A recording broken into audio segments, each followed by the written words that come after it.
We got the heist of the century all over again. I knew it. I knew it. From day one, I knew it. I had a feeling. I had a feeling it was coming.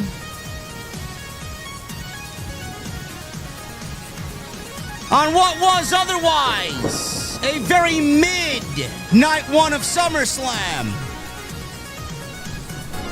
Seth Rollins cashed in on CM Punk. And CM Punk suffers the same fate that he brought upon Drew McIntyre at WrestleMania. For 5 minutes, he was the World Heavyweight Champion. And Seth Rollins decided to enact Plan B and win the World Heavyweight Championship, showing the world that he was never injured at all. Ladies and gentlemen, we will talk what was a tremendous main event on night one of SummerSlam and a cash-in that was better than his first. It's a beautiful day in New York and in New Jersey, and the beer garden is fucking rocking. So you know what that means when I walk through those doors on this Saturday night.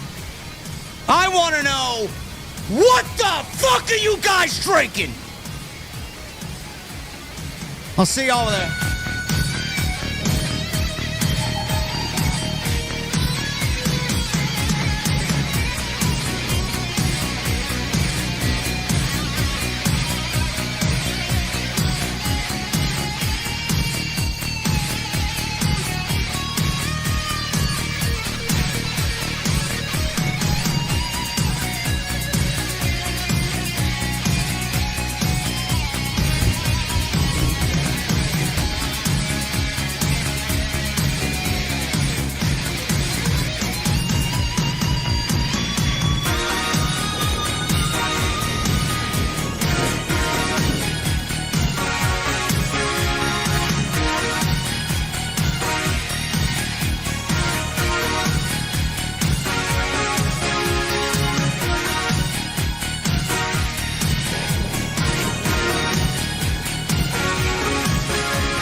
Why has Triple H been so successful?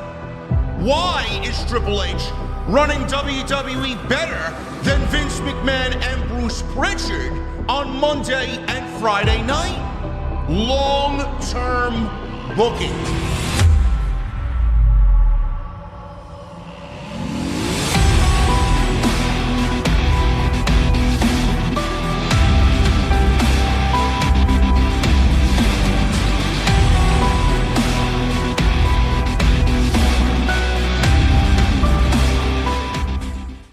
What is going on, guys? Thank you so very much for joining me right here on Off the Script. This is your SummerSlam Night 1 post show for August 2nd, 2025.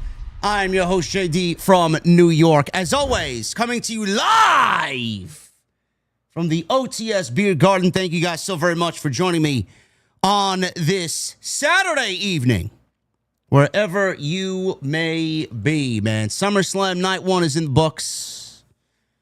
I see a lot of divided opinion on what's going on with Night 1, how people are feeling about the main event, how people are feeling about the cash-in. I got a couple of buddies of mine claiming that they absolutely hate the decision, that they went off the air the way that they did.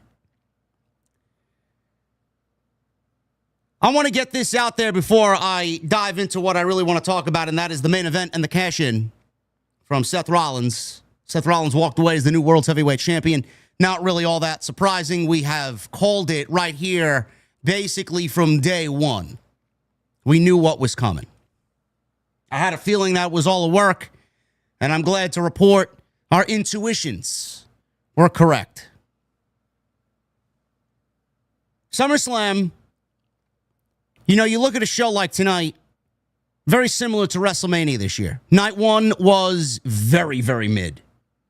Very, very mid. It was almost like the same blueprint that night one of WrestleMania was.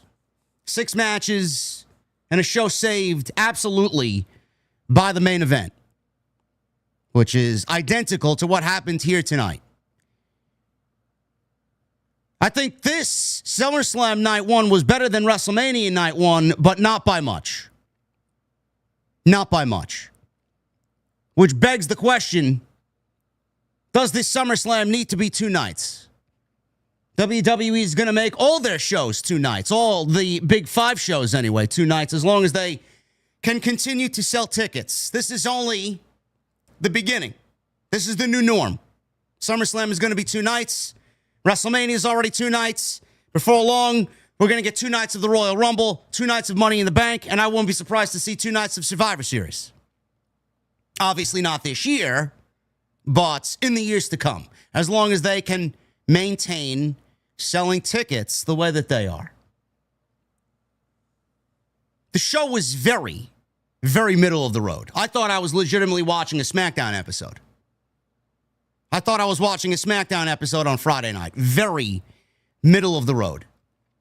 Show started off okay. I was very invested into the tag team match that opened the show. Roman and Jey Uso opened the show against Bron Breakker and Bronson Reed. Very good tag team match. Great way to open the show. Crowd was hot. We didn't get started till 6:21. But WWE's got to get their 20-minute entrances in, especially for Jey Uso and Roman Reigns. They opened the show the right way. After that, it seemingly kind of tailed off, and it really felt rushed. I don't know how else to feel.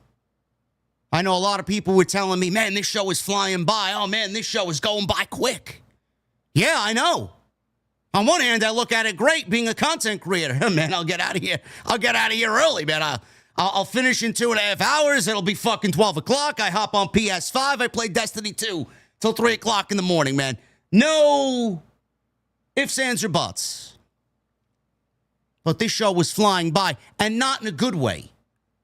It wasn't flying by in a good way. It wasn't flying by because the matches were great.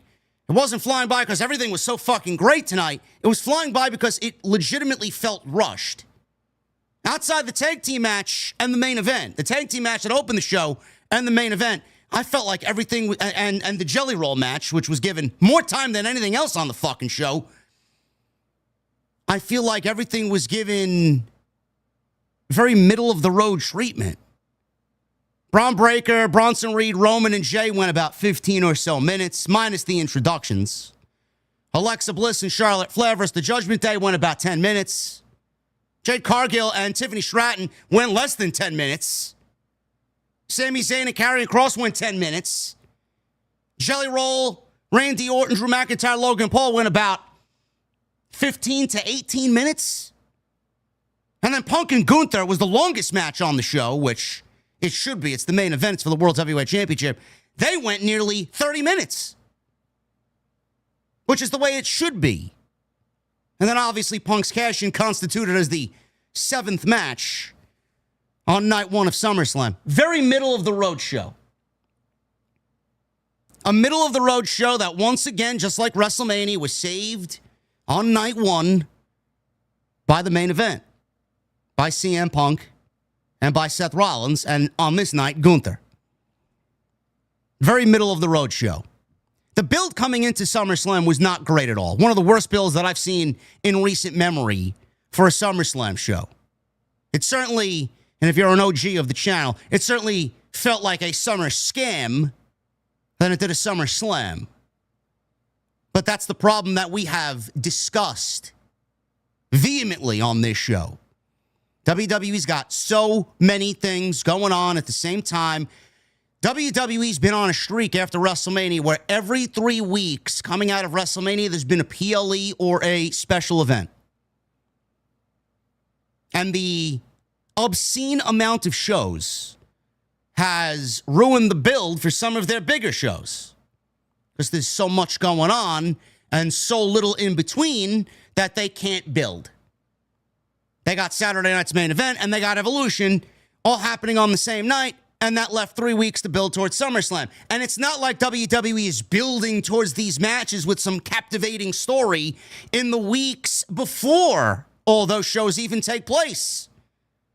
They worry about one, they worry about the other, and then they worry about SummerSlam. You may have a direction of where matches are going. You may have a card in your head fantasized about what they could be doing at SummerSlam, but that doesn't mean that there's build. That doesn't mean that there's story. This was one of the worst builds of recent memory for a SummerSlam show, especially now that you moved it to 2 nights. It almost didn't even feel like it needed 2 nights. You could have consolidated this show to 8 or 9 matches and leave out the rest for the weekly television shows. But that's not going to work nowadays. We have to get used to WWE. Instead of selling 51,000 tickets to SummerSlam for MetLife Stadium, it's now doubled because they sold the stadium out tomorrow night as well. Another thing that I thought about is I wonder if WWE is intentionally making night 1 weaker than they are night 2. Because the same thing happened this year as well with WrestleMania. Night 1 was weak. And then night 2 was much better than night 1. I wonder if WWE is intentionally weakening night 1 so that they leave people with the better show going home on night 2. And if I am correct in that assessment, it's almost as if WWE treats night 2 as the real SummerSlam. Night 2 is the real WrestleMania. And then whatever happens on night 1 is simply an appetizer. And it's just called SummerSlam Light. I don't know why I think that way. I'm not the only one that thought that way tonight. It's almost as if WWE intentionally makes these shows weak so that they load up night 2. And by the card, night 2 looks like it's far superior than night 1.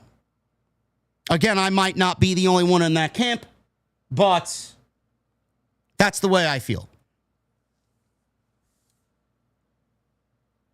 The main event saved this show. We got almost 7,000 people in here. Thank you guys very much. Got this CM Punk hat at WWE Superstore today at the American Dream Mall. We'll talk about my nightmare experience at the American Dream Mall, man. Holy shit. This show was saved by the main event. Legitimately, the only thing that I was super invested in for this entire night. Jelly Roll, Randy Orton, Logan Paul, and Drew McIntyre had the best match up until Gunther and CM Punk. Believe it or not. I don't know why it ended up being that way. I don't know why those words come out of my mouth, but I got to call it like it is, man. That was the best match up until the main event went on the air.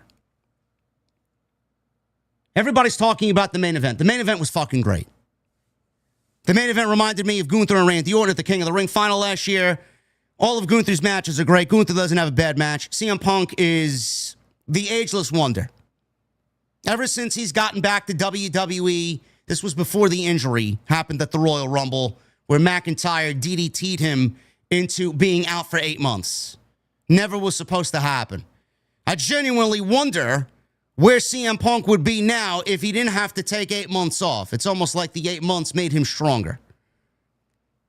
CM Punk has not missed since coming back to WWE. You can sit there and fucking hate CM Punk for all you want, for everything that he's done, for everything that he said, the hypocritical things that he said, the fact that he's no longer in AEW. You got that side hating everything CM Punk does because they're jealous. They're jealous he's not doing it over there. The man is here, the man's in WWE, and the man is operating at a fucking very high level. Is he operating at his best level? No. But if there's one thing that we all know about CM Punk is one of the best in-ring and promo storytellers of all time. I don't give a shit what anybody says. CM Punk is fucking doing magnificent work. The stuff with Drew, the stuff with Seth, from 2024 when he got back to where we see him now. He's doing magnificent fucking work. Give the guy his fucking due and give the guy his fucking flowers. You can sit there and dislike him for the things that he's done and the things that he said and the things that he's gone back on. But do not discredit the man's work. Gunther. See this weird hate on social media about, oh, Gunther's boring, Gunther's this, Gunther's that, Gunther is overexposed, Gunther's this. I don't know why they push this guy. Gunther is fucking, and I use that word with Punk, magnificent. He's incredible. The guy does not have bad matches, ever. I don't think the guy could fucking dream a bad match. He does not miss. They put on a main event that I know a lot of people are going to sit there and say, oh, this was boring. No, it wasn't boring. What you watched tonight was two professional wrestlers go into a pro wrestling ring for nearly 30 minutes, beat the shit out of each other, and do professional wrestling. They didn't do flips. They didn't do dives. They didn't do fucking let's bleed egregiously in the first 30 seconds. They went into a pro wrestling ring for 30 minutes in the main event of WWE's second biggest show all year, and they did professional wrestling. If you did not like the work that Punk and Gunther created tonight, you are not a fan of professional wrestling.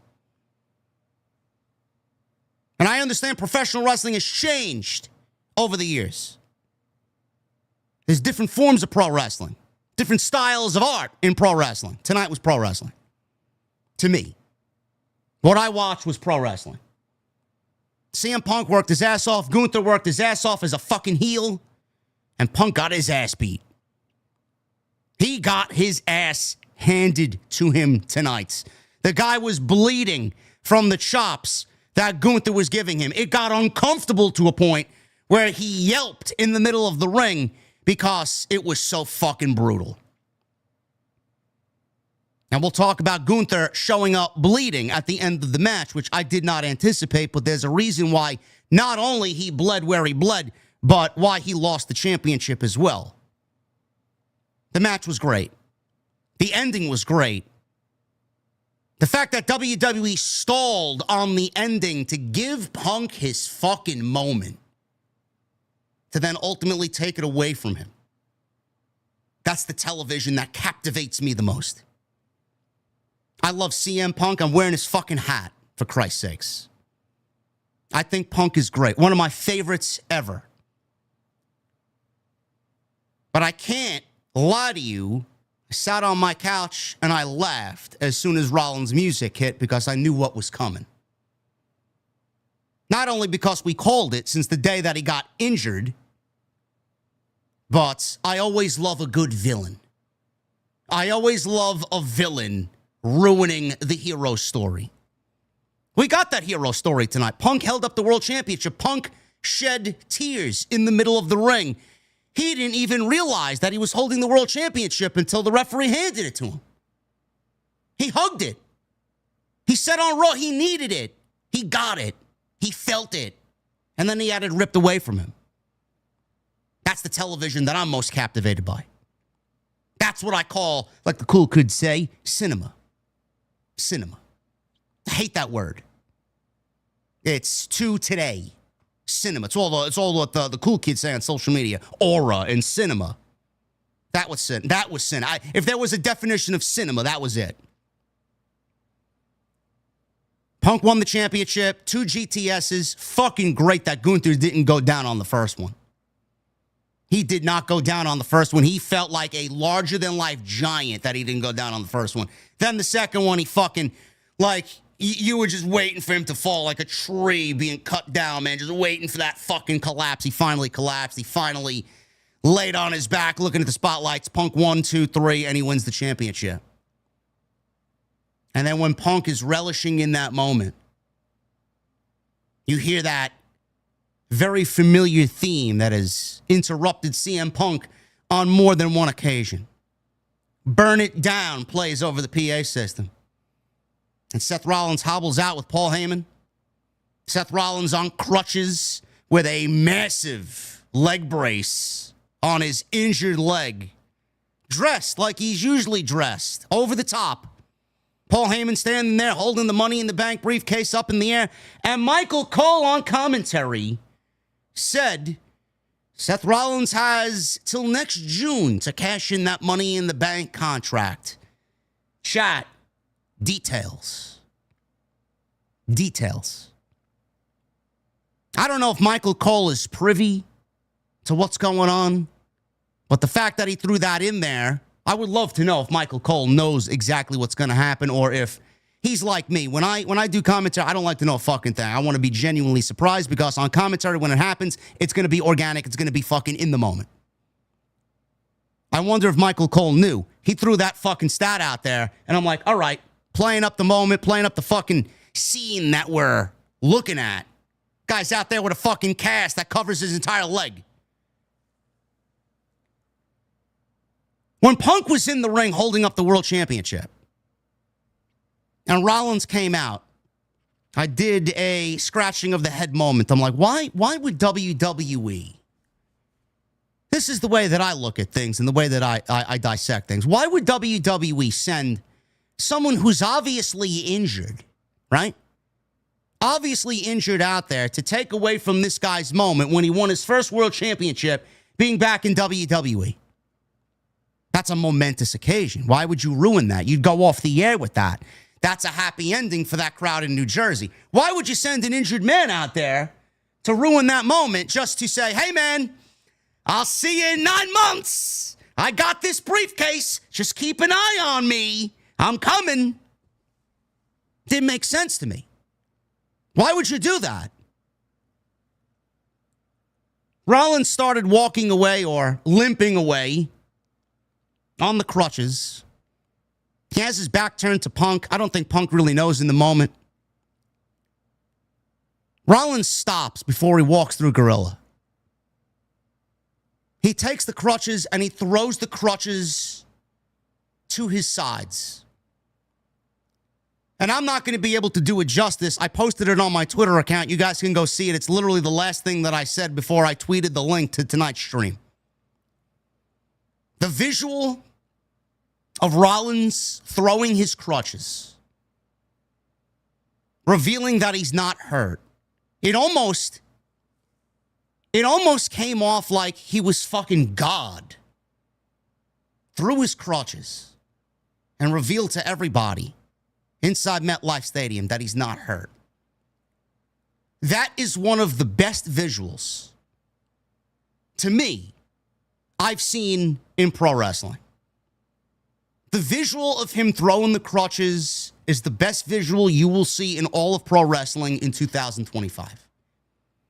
Fucking incredible, incredible visual. And I know a lot of people, I expected it to happen. Everybody expected it to happen. It was easy to call. If you just pay attention and you use your brain, you could see why things didn't really add up.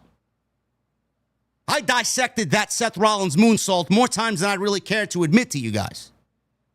It didn't look like an injury to me. I said, that's not an injury. It's a fucking work. You go back and say, well, didn't he mention something to Paul Heyman about jumping on a jet and leaving Bronson Reed and Bron Breakker on Raw, and then he's taking care of Plan B? Everything played out the way that it needed to. That visual of Rollins throwing the crutches was fucking incredible. He takes his jacket off. He takes the briefcase from Heyman. He power walks to the ring because there's no need in running because Punk got his fucking ass handed to him. He ain't going anywhere. Jessica Carr is out there. He throws her in the ring, hands in the briefcase. We get a match. Punk tries for a GTS. Rollins evades it. And before you know it, we see a curb stomp. And Seth Rollins is the World Heavyweight Champion once again, cashing in his Money in the Bank contract for a second time in what Michael Cole called the ruse of the century. Part 1 was the heist of the century. Part 2 was the ruse of the century. I know this may cause some divided opinion here. I know this may cause some divided opinion. Yeah. Birdman, I drove to the mall and then drove home. I got 8,000 fucking people in here, bro. Now you see why. Get out. There will be a lot of divided opinion on this. It's a very subjective thing. I don't really argue with you if you feel the other way. I think what Seth Rollins did here tonight was better than his original cash-in. Rollins' original cash-in is going to stand the test of time because it was the first one to happen at WrestleMania. So a lot of people are going to attribute his cash-in happening at WrestleMania to it being the best of all time. That I understand. Because at that point, we didn't see it. At that point, it was unheard of to do that. And he did it on Roman, and he did it on Brock, making it a triple threat match because Vince didn't want to beat Brock, and Vince also didn't want to pin Roman. So, I'm not going to sit here and tell you that you're wrong because you can feel however you want to feel. But I'm going to do my best to describe to you why I think this one is better than the first. I honestly think the issues between Rollins and Punk are much more personal. I genuinely feel that there's more story. The story is more captivating with Rollins and Punk than it was with Rollins and Reigns or Rollins and Lesnar. The shock value that it happened at WrestleMania is what everybody's really sticking to. But Rollins really needed to go back to the fucking drawing board and come up with a reason as to why and how. How do we do what we did then and make it better? How do we differentiate the two? How do I make it different from what I did the first time? And he went to Saturday night's main event. He played us with the injury. He went everywhere with that fucking cast and that limp of his. He went everywhere, hobbling around on crutches backstage. Evolution. Becky even posted something on her social media where he was walking with his daughter, limping down the street. And I also made mention, we're in this reality era, again, with Unreal. Don't you think WWE is already prepping for a season 2 of Unreal or a final season finale of Unreal? This has Unreal written all over it. This has Unreal written all over it. You don't think they had camera crews following Rollins around? I love that. He played everybody. He played it up as real as he could, as legit as he could, and he needed to do something different. The issues between Rollins and Punk are fucking great.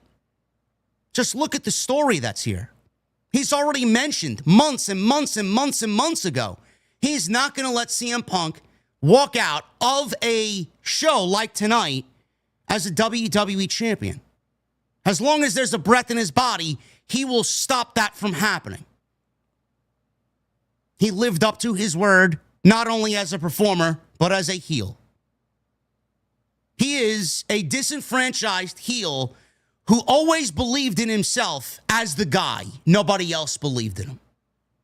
He always felt like everybody else got preferential treatment. The fans always gave the love and the praise to Roman and Sami and CM Punk and everybody else.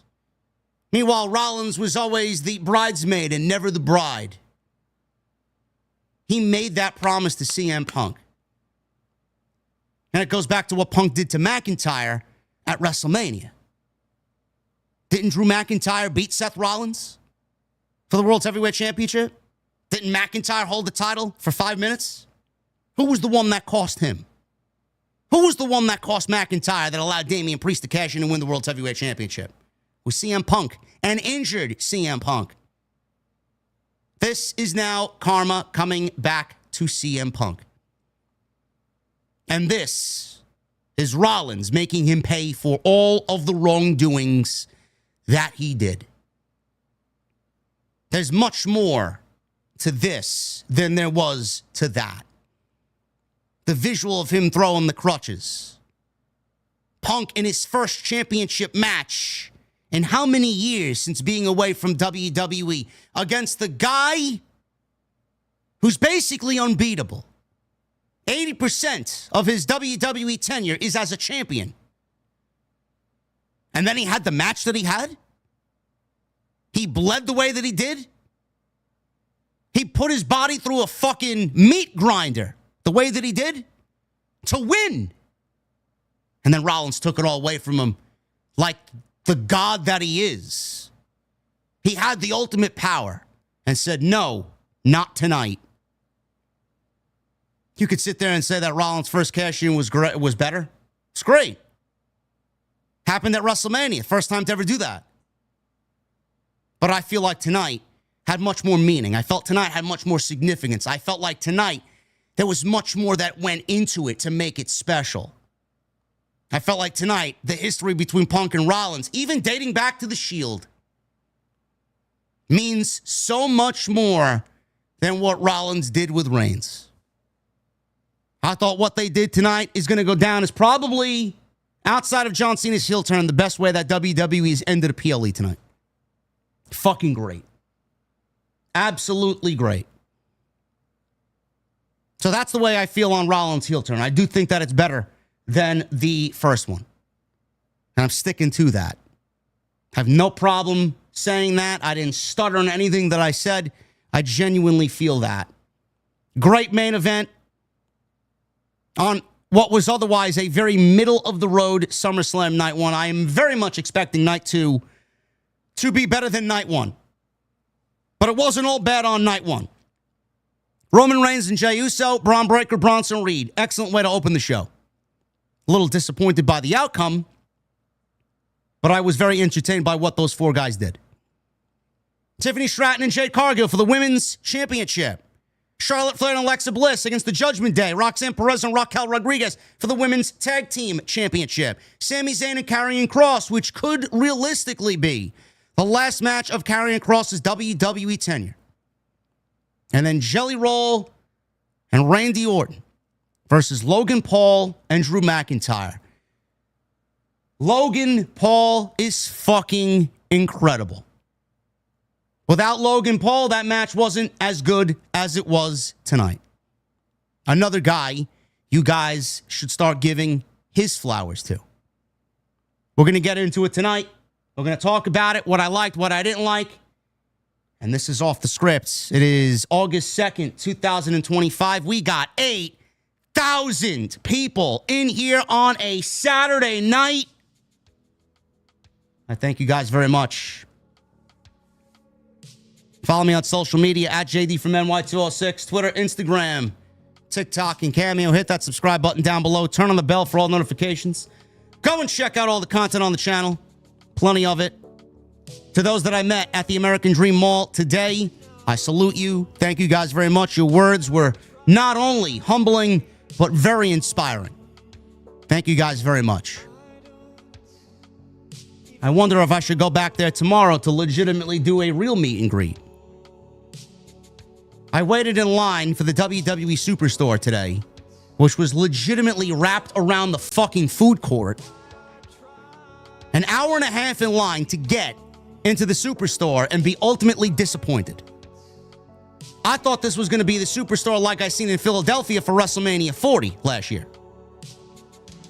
This was a fucking box with some of the most disappointing merchandise I've ever seen. I walked out with this hat, and I walked out with this Funko. I walked out with this. There was only like 6 of them, and I picked one up for $40. I wasn't walking out without this. This is fucking great. I had to have that. Going to be a game time decision again if I'm going to show up there tomorrow. The drive going was not bad. The drive coming home, I wish I could have stayed longer, but the drive coming home was nearly an hour and a half. The Cross Bronx Expressway via the George Washington Bridge is fucking awful. It really is. Tonight, we are sponsored by BetterHelp. We got a new sponsor tonight. Can't wait to talk about them a little bit later. You guys are awesome. You guys make that happen. Tonight, we're sponsored by BetterHelp. Appreciate everybody here tonight. You guys are the reason why we get some brand new sponsors on this show, man. Super chats are open. Get them on in. I got to shout out somebody in the chat already.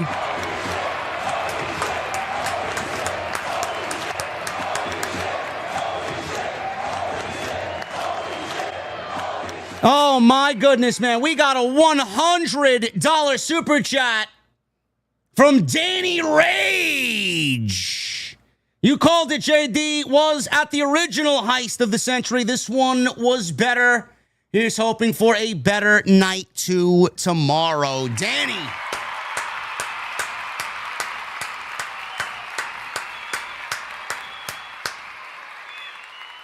Thank you very much, Danny. Thank you to everybody here tonight. We got 8,000 live.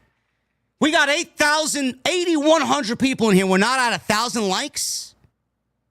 What's wrong with you guys? 1,500 right now is the goal. If you guys are in this chat, make sure you guys hit that thumbs up. That is your homework. That is your goal. Hit that thumbs up. Helps me out tremendously right here on the live stream. Let's get into this SummerSlam review. We started things off. I did not watch any of the pre-show, by the way. I did not watch any of the pre-show. 3-hour pre-show. WWE really thinks that they're college game day over here. Cardi B, the host of SummerSlam, entered. I've seen floating around on social media that she got into the ring and she was reading a teleprompter because she couldn't be bothered to memorize a couple of lines and a couple of wrestler names. I would be genuinely curious if anybody was in attendance filling me in here. Was Cardi B reading from a teleprompter? She hyped up the crowd. And that was basically all she wrote. She mentioned Randy Orton and Jelly Roll and CM Punk and Roman Reigns. And that was basically all you seen of her outside of a camera shot in the crowd. You know, they brought her in to host. She didn't really do a lot of hosting. When I think of a host, I think of backstage interviews. I think of maybe a ring announcement. She basically was brought to MetLife Stadium to do nothing. Nothing. Better off keeping her at home. They used her star power to say, hey, man, we're cool. Look at us. We got Cardi B hosting SummerSlam. Great. Jey Uso makes his entrance at 6:09. Roman Reigns makes his entrance. The Brons make their entrance. Bell rings at 6:21 p.m. I said, finally. Finally, we sit down and we watch professional wrestling. Jey and Reigns quickly sent both Brons to the outside. What do you think Jey Uso did, chat? He had the PA guy play his theme again. So we got more yeet in the middle of this match. Thank God Bron Breakker said, fuck this shit. And he and Bronson Reed took out both baby faces. They yanked them from the ring. Jey wiped out everybody with a dive off the top rope. Big crossbody. Reed shoved Reigns into the steel steps. Jey was punching away at Bron Breakker. Breakker ran him over. Sprinting clotheslines. The heels took over. Reigns was about to get to his feet where he was on the outside. Breakker ran him over with a leaping shoulder tackle and knocked Reigns down again. Breakker, the one thing I love about Bron Breakker is that he's very animated. Bron Breakker is very animated. And if I could say this in front of 8,300 people here, I don't know who's listening. I, as a fan, hope that WWE leaves Bron Breakker off the leash. And what I mean by that is, I want him to continue belittling the fans the way that he does, very Steiner-like. I want him to talk the shit that he did tonight to Jey Uso and talk the shit that he talked to Roman Reigns tonight. Just let him be, because it's only going to add to him getting more popular and him getting more over with this audience. Not only in heel, but in babyface as well. Genuinely.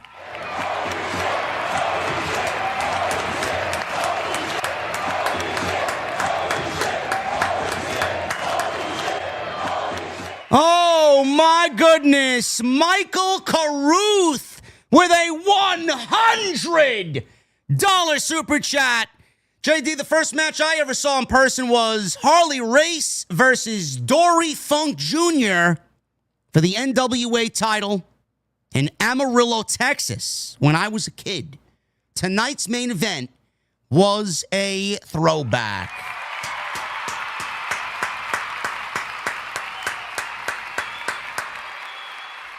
Thank you, Michael. You are a man of fine taste, Michael. Thank you very much, brother. Thank you guys for being here tonight, man. Very, very excited that you're all with me tonight and have made this your SummerSlam Night 1 home. Bron Breakker, leave him off the proverbial leash. I love him talking shit, bro. It's only going to enhance his character. It's only going to get him more over. Just let him go. Let it fly, man. Don't restrict him. Don't hold him back. Don't tell him stop. Just let him be, man. Let him be. He's in this rest hold with Jey Uso. He's mocking Roman Reigns. He's singing Roman Reigns' song like the crowd. Oh, they're singing for you, he says. Roman Reigns. He's singing to Roman Reigns as he's got Jey Uso in a headlock. And then he tells him, you should have stayed in bed. Breakker tried his leaping dive off the apron. Jey dodged it. Breakker collided with the announce table, which did not look good from fan footage that we got after the match. Jey was about to make the hot tag. Reed pulled Reigns off the apron while Breakker tackled Jey. Great spot. Very, very good spot. Jey gave Reed a DDT, and then he made the hot tag to Roman Reigns. Roman Reigns hits Breakker with clotheslines. Both heels outside. Reigns did the big Undertaker-like dive, man. This reminded me of the 25 dive.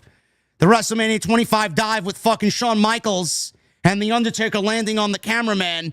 Reigns had a very similar dive, but he didn't land on the cameraman. He honestly landed on his fucking head. He dove further than the Undertaker. I didn't know Reigns could get that type of height. I didn't know Reigns could get that type of distance.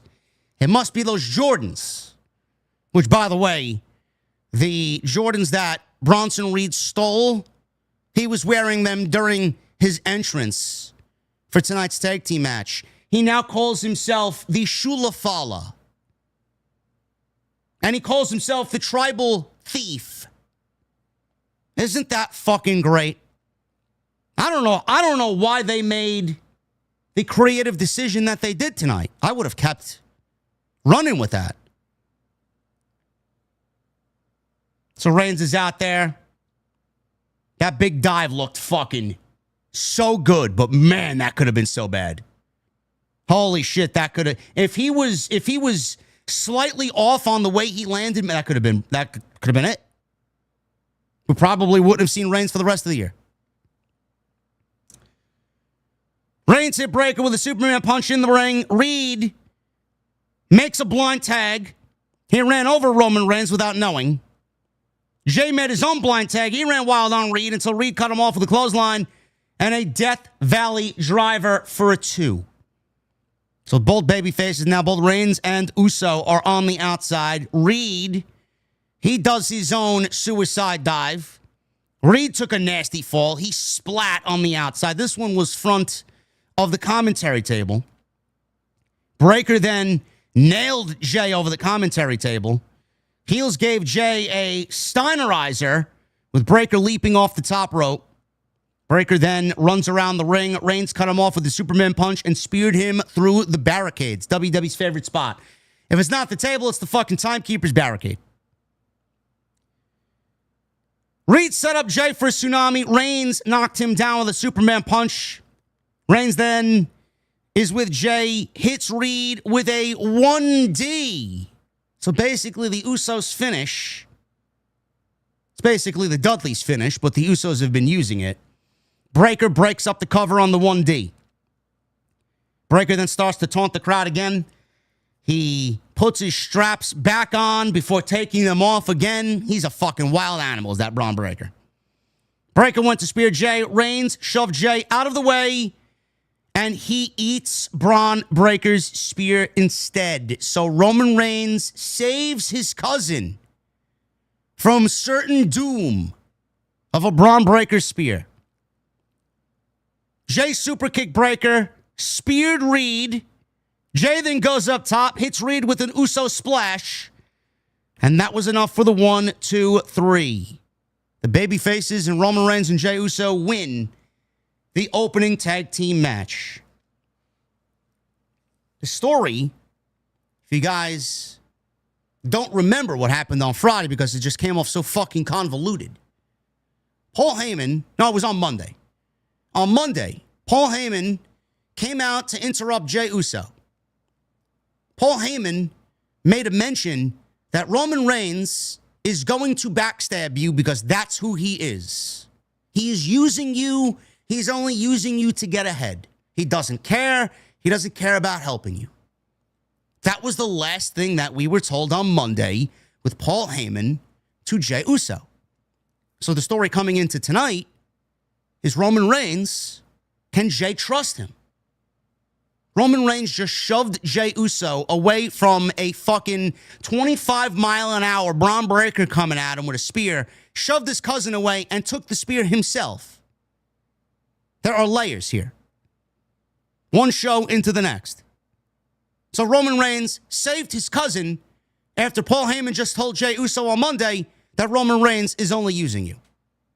Meanwhile, he just took that spear for Jey Uso tonight and saved his cousin. Story. Reigns sacrificed himself for Jey. It is something that he would not have done as the old Roman Reigns. This was an excellent open. Crowd was into it. Bronson Reed gets a great match, a SummerSlam match out of it. Good for him. He's been killing it. Bron Breakker is fucking fantastic. I'd love to see Roman Reigns wrestle a little bit more. Roman Reigns was in the Rumble. Roman Reigns wrestled at WrestleMania. He's made sporadic appearances on Raw and involved with Punk and Rollins. And then he wrestled here tonight. So he wrestled 3 times. Legitimately, he's had 3 matches this year in 2025. Seems like Roman Reigns' schedule is getting less and less and less every single year. How many matches did he wrestle last year? 8? If that? This year, we've cut that down significantly by half. Sooner or later, it's going to be 0. I wish we had more Roman Reigns. But I will say with Roman and his obviously significantly decreasing appearances, Roman Reigns shows up to fucking work every single time he's needed. So we can't really fault him. He's so good that we want more of him. He's so missed, so we want more of him. That's understandable. The show is clearly lacking when he's not there. We recognize greatness. We want that on our TVs every week. But it's not something that we're going to get every single week like we used to. Reigns is slowly transitioning to the later portion of his career, which is these rare appearances, big-time matches, big stories, and he's going to go to Hollywood like his family, like The Rock.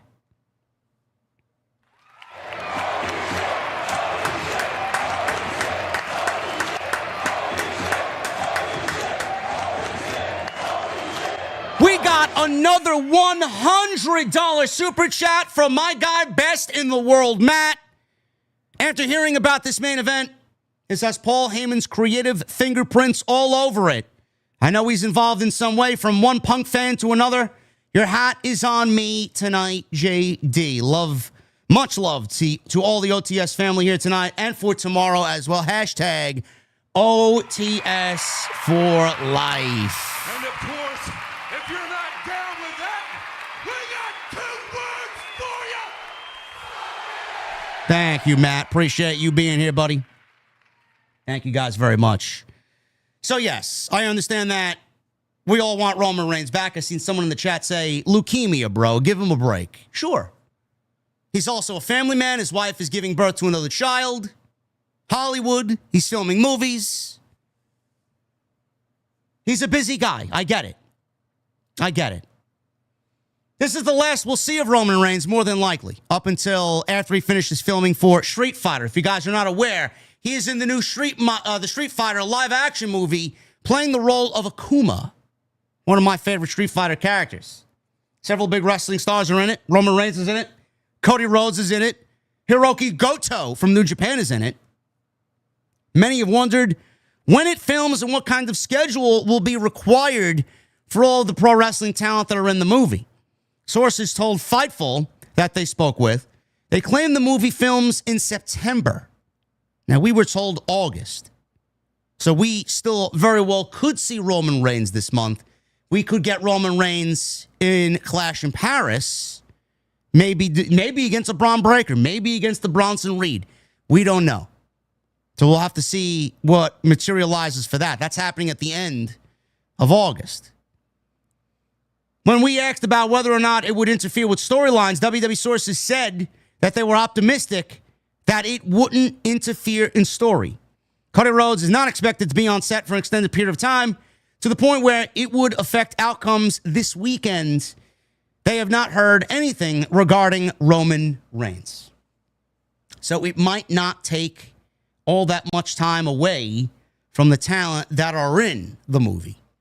Now, Liv Morgan recently, before she got injured, went to Japan and filmed a role in a movie over in Japan. She was basically gone for 3-4 weeks tops, and she was back on WWE television. Now, my concern was Cody Rhodes. If he wins the WWE Championship tonight, is he immediately going away? How much of a role does he have in this movie? How much is Guile going to be in this movie? How much is Akuma going to be in this movie? They could be away 2-3 weeks. It's nothing new. We've had WWE champions on our show go away for 2 or 3 weeks at a time, only to then show up after that. So it might not be much of anything to worry about.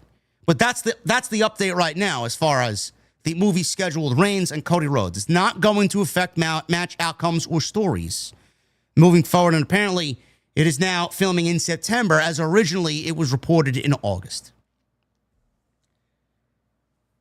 I did not like the outcome of this tag team match.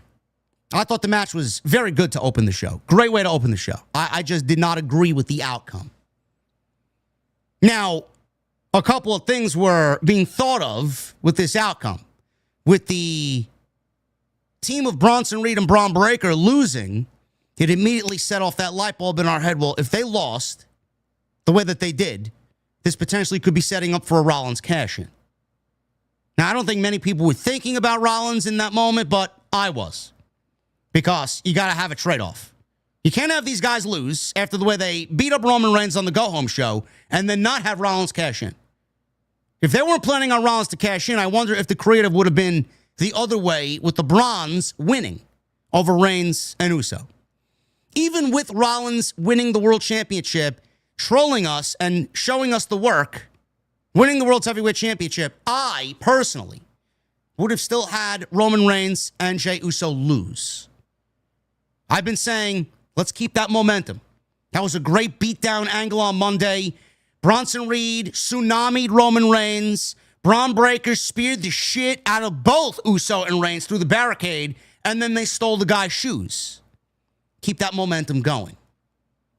I would have had Bron Breakker spear Roman Reigns, and I would have had Bron Breakker pin Roman Reigns.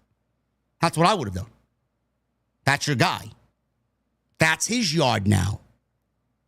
That's his ring now. That's his cameraman. That's his commentary team. All things that Roman Reigns has said in the past. Roman Reigns losing would have done nothing to Roman Reigns. Roman Reigns losing would have done everything for Bron Breakker. Maybe they're saving it for the one-on-one match. Reigns and Uso get the win here, and the next time we see Bron Breakker and Roman Reigns, it'll be Bron pinning Roman. I would have had the heels win here tonight. They are the top faction in the company. They are the villains you're pushing as the main villains on your show. You give them all the power. Having them lose tonight is not going to be looked at as anything big because their leader won the world championship. But you got to make your henchmen just as strong as you make the leader. The entire group needs to be cohesive and strong at the same time. You cannot have any weak parts of this heel faction. Everybody should be operating at the same level. I don't like them losing. I'm not upset at it. I just would have done it a different way.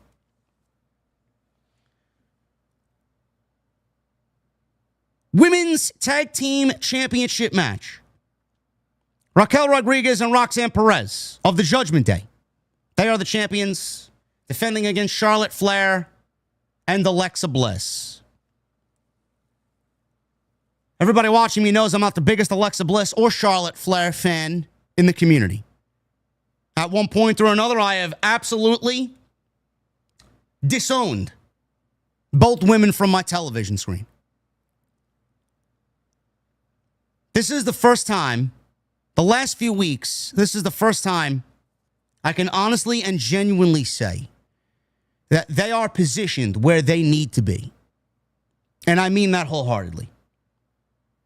Charlotte Flair is one of the greatest women's wrestlers of all time. But she was getting to be too much on television, and she was getting to be too much of the same old shit. Comes back, wins the Rumble, gets a championship match at WrestleMania. WWE could not read the room. That women's division is the greatest it's ever been, and they're bringing back Charlotte Flair after 9 months to win the Royal Rumble and go to WrestleMania to potentially win the World Heavyweight Championship. Why are you going back and doing the same thing that you've constantly done over and over and over again?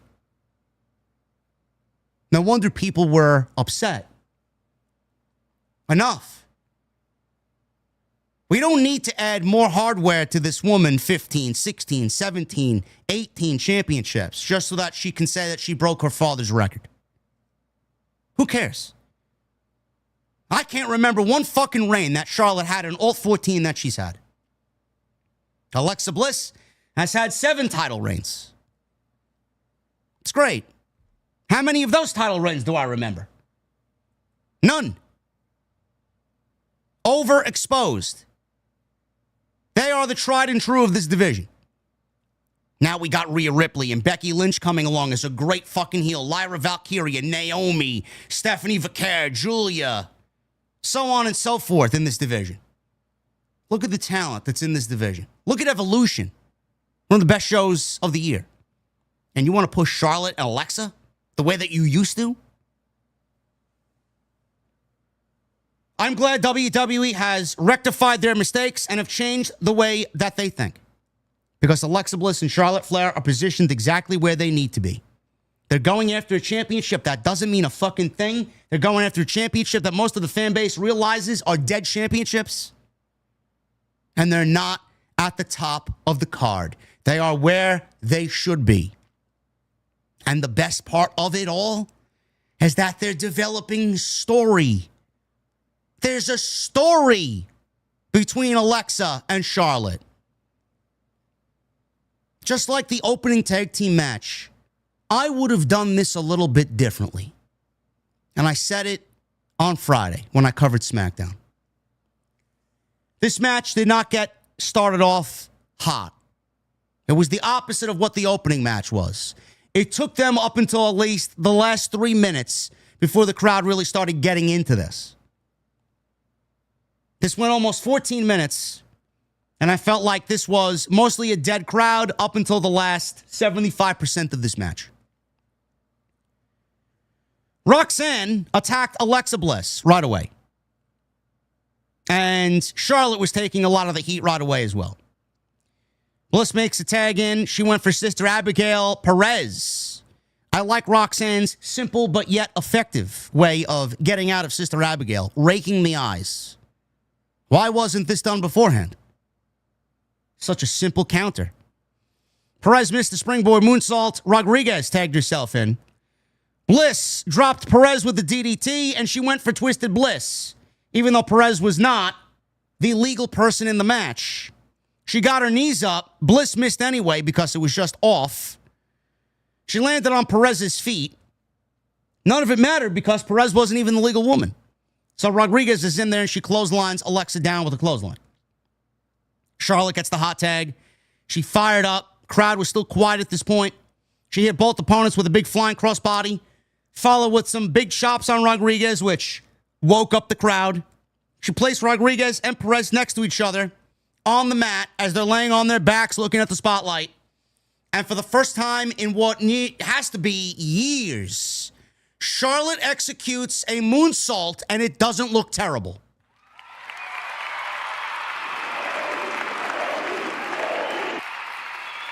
I know. It's crazy. Charlotte does a moonsault, and it doesn't look terrible, chat. She actually got all of the moonsault. It's crazy. She moonsaults both women.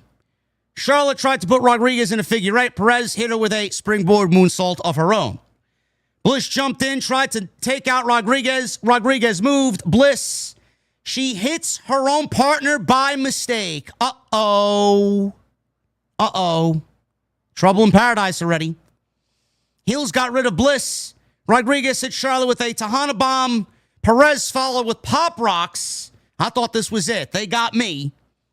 Bliss barely broke up the cover and saved the match. Bliss sets up Perez for Sister Abigail. Charlotte looks like she wanted to boot Bliss for revenge. She boots Rodriguez in the face so that she couldn't interfere. Bliss hits Perez with Sister Abigail. And the team of Charlotte and Alexa Bliss win the WWE Women's Tag Team Championships. Charlotte embraces Bliss after the match. They pose with their new championships, and fireworks went off for the new champions. Match was fine. I wish we would have gotten a little bit more from these women, but it went almost 14 minutes. I don't think it really needed to go much longer. But I think what took me out of it was the crowd was not into it as much as they were the opening tag team match.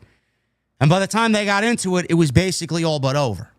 Crowd popped. They showed some energy and some life for the outcome as the babyfaces win the tag team championships. What this means for Judgment Day and the fact that Roxanne lost now as she is Liv's replacement, what that means for the group, I guess we'll find out on Monday. I don't really know. I don't know if Liv is ready to come back. I don't know if they're prepping her to come back. Maybe that's something also that they're keeping hush-hush because they want that to be a surprise. I don't know. But just like the opening match, I would have done this a little bit differently because I think that there's a lot of meat still left on the bone here for Alexa Bliss and Charlotte Flair to tell their story. Now, I mentioned on Friday, first of all, I mentioned on TNT with the Solid Monster. If you guys are not aware, if you're new around here, we got a great show on Tuesday nights called Tuesday Night Titans. It's me and the Solid Monster on Tuesday nights. Best partner that anybody could ask for. We kill it every Tuesday. We went over the SummerSlam predictions. We both predicted then that Charlotte and Alexa would walk out with the tag team championships. We were correct. But I said I would do it a little bit differently. There's still a lot of meat left on that Charlotte and Alexa story. I would have had them lose here. And then over the next 3 to 4 weeks going into Paris, I would have actually had them come together even more. Because the story here is they don't really consider themselves a tag team. They are a team out of convenience. They want the same thing. They want tag team championships. And the only reason why they're looking at the tag team titles is because they feel like they could get it done together. Together, they are better than separate. Separate, they're not going after any championships. Together, they are a unit, and they have an opportunity to win gold. I would have continued to tell that story. There was a lot more to that.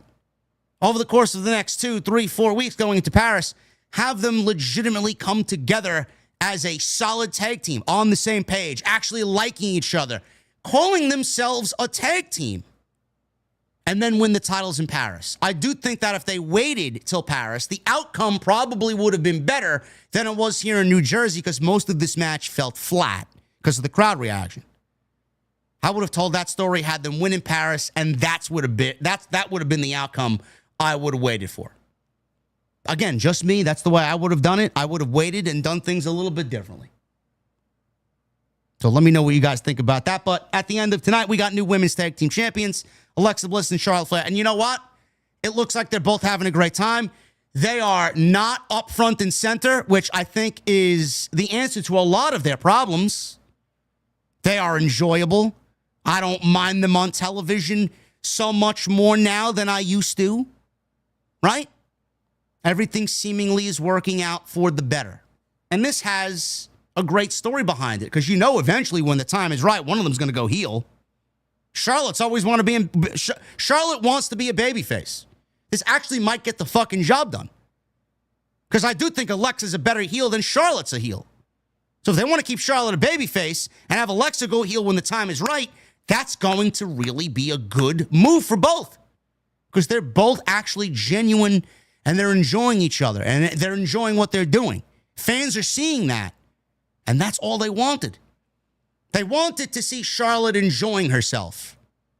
And by that and that alone, people are starting to come around on Charlotte Flair. Look at that. It was something so fucking simple. And WWE denied this woman for years. They denied her from being liked by the fans by pushing her and shoving her down our throats. Hopefully they learned their lesson. We got fucking 9,000 people in here, bro. We got 9,000 fucking people in here, man. We got 9,000 people in here, bro.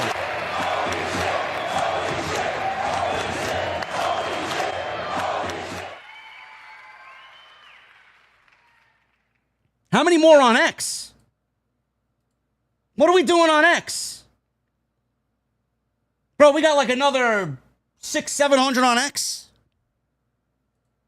But when you're in 10,000 people live on this fucking live stream. Unbelievable. This is where the show starts to go downhill. First of all, we get a fucking pizza ad, pizza sponsorship, New Day, the Alpha Academy, Nikki Bella. They're shilling Papa John's. Bro, does anybody really legitimately call Papa John's pizza? I don't think that's... I can't even begin to tell you when the last time this guy here ate a Papa John's pizza. We don't eat Papa John's, okay? Give me a break. Sami Zayn. Listen, man, I grew up in the Bronx, man. There's Papa John's, there's Domino's, there's White Castle, there's Taco Bell. It's all garbage. You would not catch me dead eating that type of food, bro. At this age, no. Little Caesars? Come on, bro. Little Caesars? Really? Chat, please don't tell me you're eating Little Caesars, man. Fuck out of here, man. Come on, man. You gotta have taste, bro. You gotta have some taste. Seriously. Is it even real pizza? That's what I want to know. Bro, Papa John's is not pizza, man. It's fast food. Yes. Sami Zayn and Karrion Kross. Karrion Kross got a full entrance tonight, man. Crowd was into him. Crowd was into him. Sami Zayn gets an entrance. Mild reaction for Sami Zayn. I'm looking at Sami's entrance and I'm saying, is this really the reaction that Sami deserves? Because I think the reaction is basically the crowd telling WWE that we're not into this Karrion Kross Sami Zayn story. This is basically Triple H taking a page out of his NXT Black and Gold playbook. If you guys remember Black and Gold, I love Black and Gold, man. I miss Black and Gold so much, man. I don't know what you guys are calling NXT on Tuesday nights nowadays. NXT to me was on Wednesday nights, WWE Network at 1 hour, and that was fucking great every single week. NXT, it can't be NXT without Mauro Ranallo and Nigel McGuinness. This is basically Triple H taking a page out of his NXT Black and Gold playbook. Aleister Black and the Velveteen Dream. If you guys remember Velveteen, man, what a fall from grace that was, man. The guy had WrestleMania main event written all over him. Ruined his life. Ruined his career.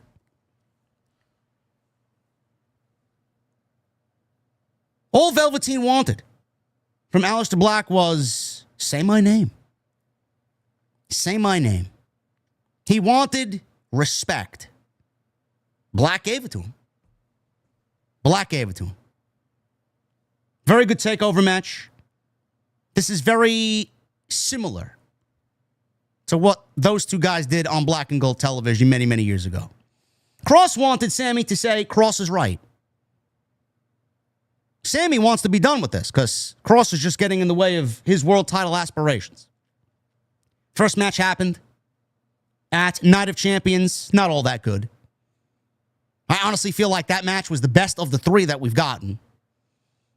Not all that good. Crowd was probably the best there because the crowd in Saudi loves Sami Zayn. Then we got a second match on Monday Night Raw not too long ago. Sami came out looking like a fucking bum you'd find on the streets in Brooklyn. Ribs taped. He looked like a battered and beaten old man. Kross beat him with a fucking steel pipe. And that happened a couple weeks ago, and they were 1-1. Kross gets the win over Sami. This is the rubber match here. I don't want to tell you that this was bad, but it wasn't good. I honestly feel like this could have been saved for Monday Night Raw. I feel like they missed an opportunity to get LA Knight on the show, or Carmelo Hayes on the show, or Julia on the show. You know, the Women's United States Championship is the only title in the company not defended on SummerSlam. Yet we went with this. I think Kross is great. I think Kross is one of the most in-depth characters that WWE has access to. But I'm going to call a spade a spade. Kross is not all that, I don't want to say he's not good. Kross isn't connecting in the ring.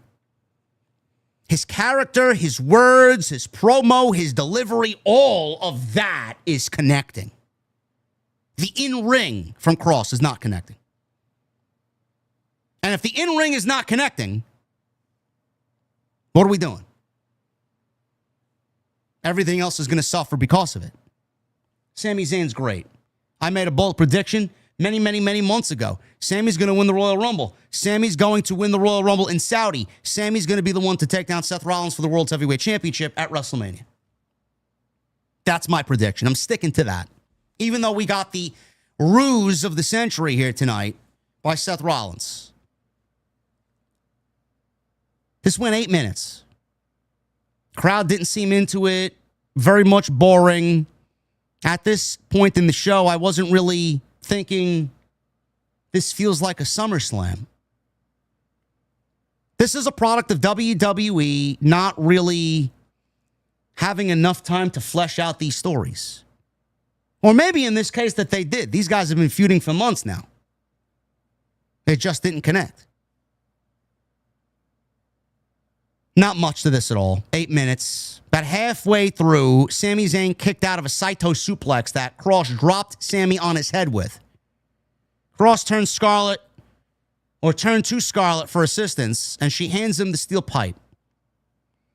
She distracted the referee, but Zayn ducked the shot from Kross, hits a Blue Thunder bomb. Referee finally realizes that there's a pin behind him. He goes for a cover. He gets a 2 count. Sami's frustrated. Kross is on the ropes. Referee had to pull Sami off of Kross because he's so frustrated. Scarlett then walks around the opposite side of the ring and takes the pipe and offers the pipe to Sami Zayn. She offers Zayn to hit Kross with the steel pipe.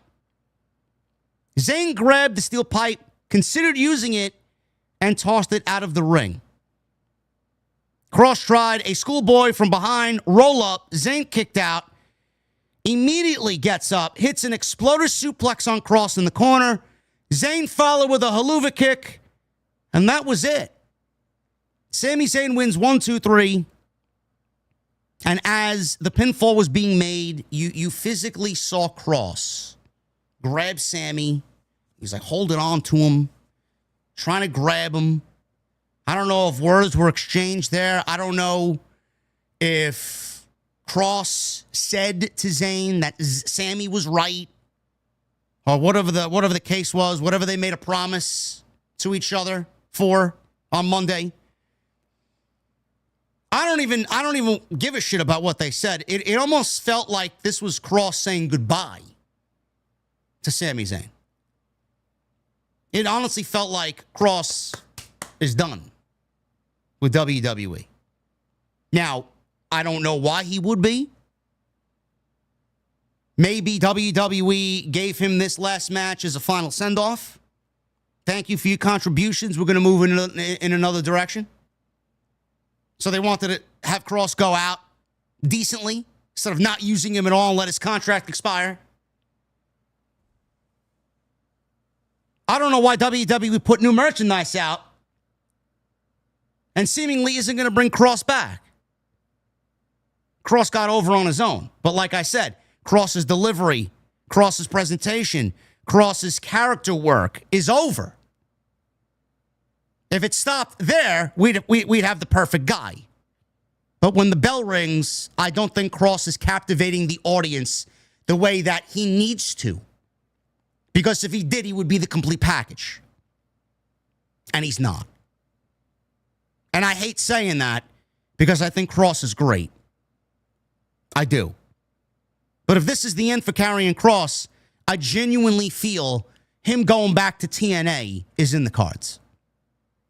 I don't think he's going to AEW. I would actually advise against going to AEW. Way too many problems over there. They can't push the fucking talent they have on TV now in a meaningful way. You're going to have Kross all of a sudden go to AEW and all of a sudden appear on television, taking yet another spot away from somebody who's basically begging Tony Khan to give them TV time. TNA is in this light partnership with WWE. That's where he goes. Or he just does the indies and does his own thing and makes his own name and probably just as much, if not more money, on the indies doing his thing. But the rumor was WWE hasn't offered Kross or Scarlett a contract, and their contracts are up this month. Kross cryptically said, "We'll see in 30 days what is next for both of us." What the fuck does that mean? Doesn't sound like a guy that's all too comfortable with him coming back to the company. The first time around, he got really upset that his contract information leaked to the dirt sheets. So if he has signed a new contract, I said this on Monday, if he has signed a new contract, he hasn't told a fucking soul outside of his fucking wife and obviously the people that sat with him in that room who watched him sign that contract. Nothing was said. If he comes back, I won't be surprised. If he doesn't come back, I won't be surprised. It sucks. All of this happened way too late in the game for Karrion Kross. Finally started to get over. And then WWE said, you know what? We like you. We gave you that last run. We're going to move in a different direction. I ultimately think he leaves the company, ends up in TNA. Listen, man, Kross was a Triple H guy. Kross is a Triple H guy. That doesn't mean Triple H doesn't value Kross. Time is a pro wrestler's worst enemy, bro. A lot of things can happen in the time that Kross laid dormant.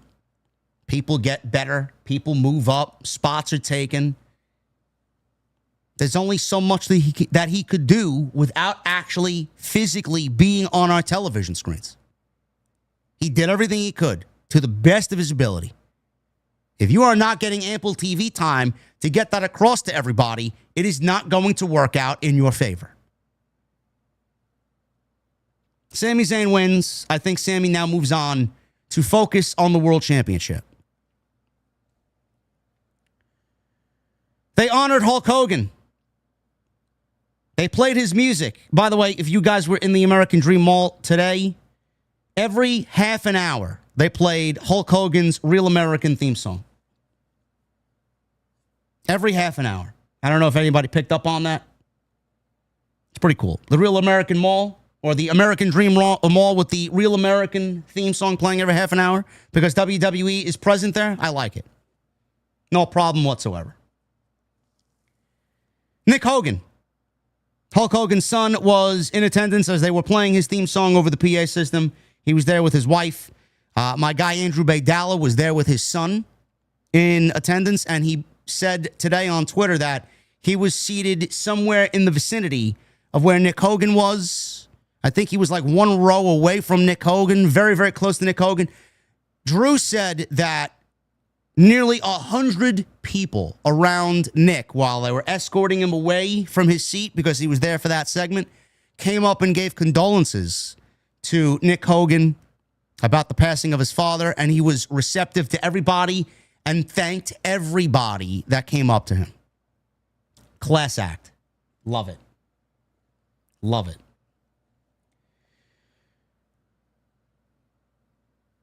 WWE Women's Championship match. Tiffany Stratton defending the Women's Championship against Jade Cargill. Jade Cargill.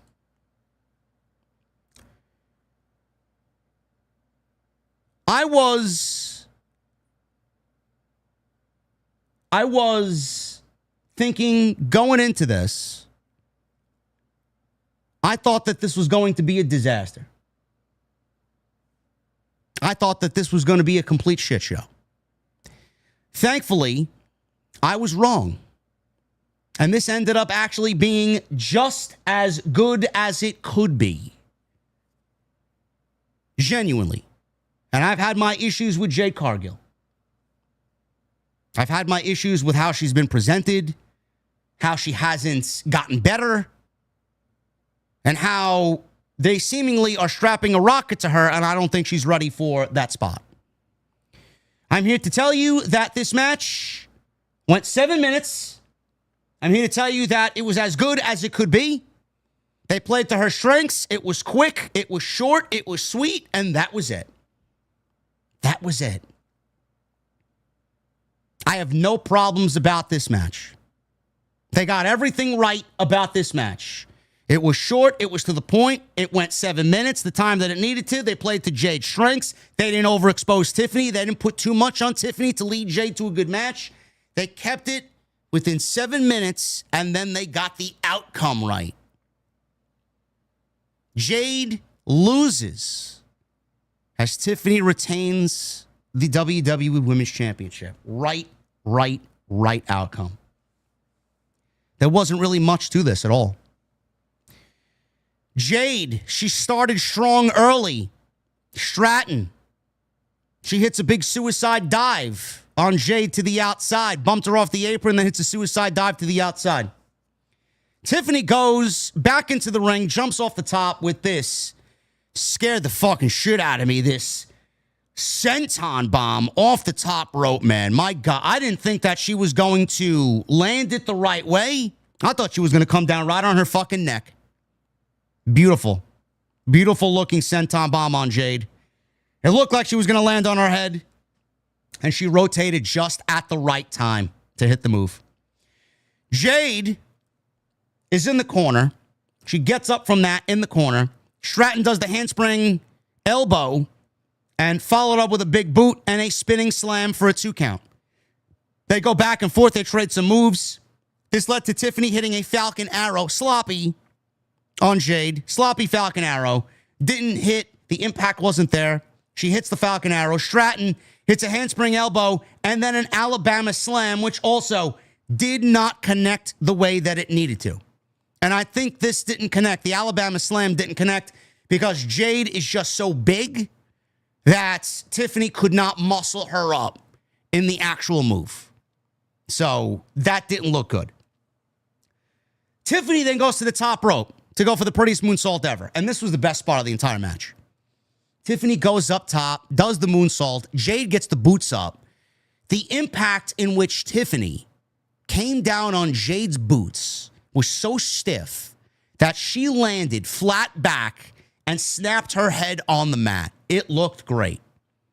I thought she was actually done for after that, honestly. But that looked great. So she got the boots up and it connected big time. So Jade got the boots up on the prettiest moonsault ever. Jade hits Jaded. And this is where I get frustrated. You want me to buy into Jade Cargill. Even Wade Barrett said the same thing that I said. I'm not even on commentary, and I'm yelling at my fucking TV. Jade hits Jaded. She rolls into the ropes to make the pin. And then she floats back like she does when she does her pin. She pulls the leg all the way back to a point where Tiffany's leg is so far back, Tiffany's leg is basically on the rope. Wade Barrett is saying, you got to turn her the other way. Hit Jaded and roll the other way. She rolls into the ropes, and it just makes Jade look like amateur hour out there. Why do you make her look stupid? Everybody else kicks out of everybody else's finish. What difference would it have made if Tiffany kicked out of Jaded? Instead, you make Jade look like an amateur, and you make the entire spot look fucking Bush League. I didn't get it. I didn't get it.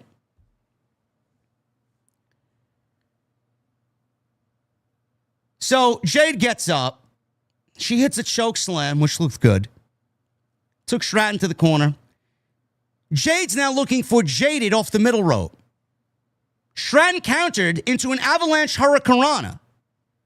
Stratton then followed with the prettiest moonsault ever, and that was enough. That was it. 1, 2, 3, and Tiffany Stratton wins clean over Jade Cargill. I was actually pretty shocked that this was as clean as it was.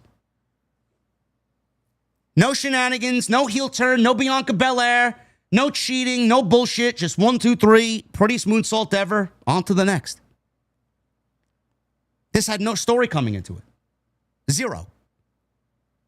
If Jade won, I'm assuming they'd run the rematch back going into Paris and maybe build a story then. This had no story coming in. Jade won Queen of the Ring, and that was it. That was the reason for this match. They didn't rely on anything else. And Tiffany ends up winning. That's the right move. Jade is not ready for the World Championship. Jade is not ready to be the leader of this division. It doesn't always work out that way, but the leaders of their division need to be the best in that moment. Right now, with Bianca out, there's nobody on that roster that could stake claim to being the best right now. Tiffany's great. 4 years of experience. She's as good as she is. Jade is nowhere near ready for that spot. Will she be ready? I don't know. Apparently, she's going away in the fall and filming a movie, a major movie role. Goodbye. The roster will not miss you. This was the right outcome, short, to the point, and they didn't overstay their welcome. I was expecting a lot worse after what we got with Jade and Asuka in Saudi Arabia. This did not come off as offensive.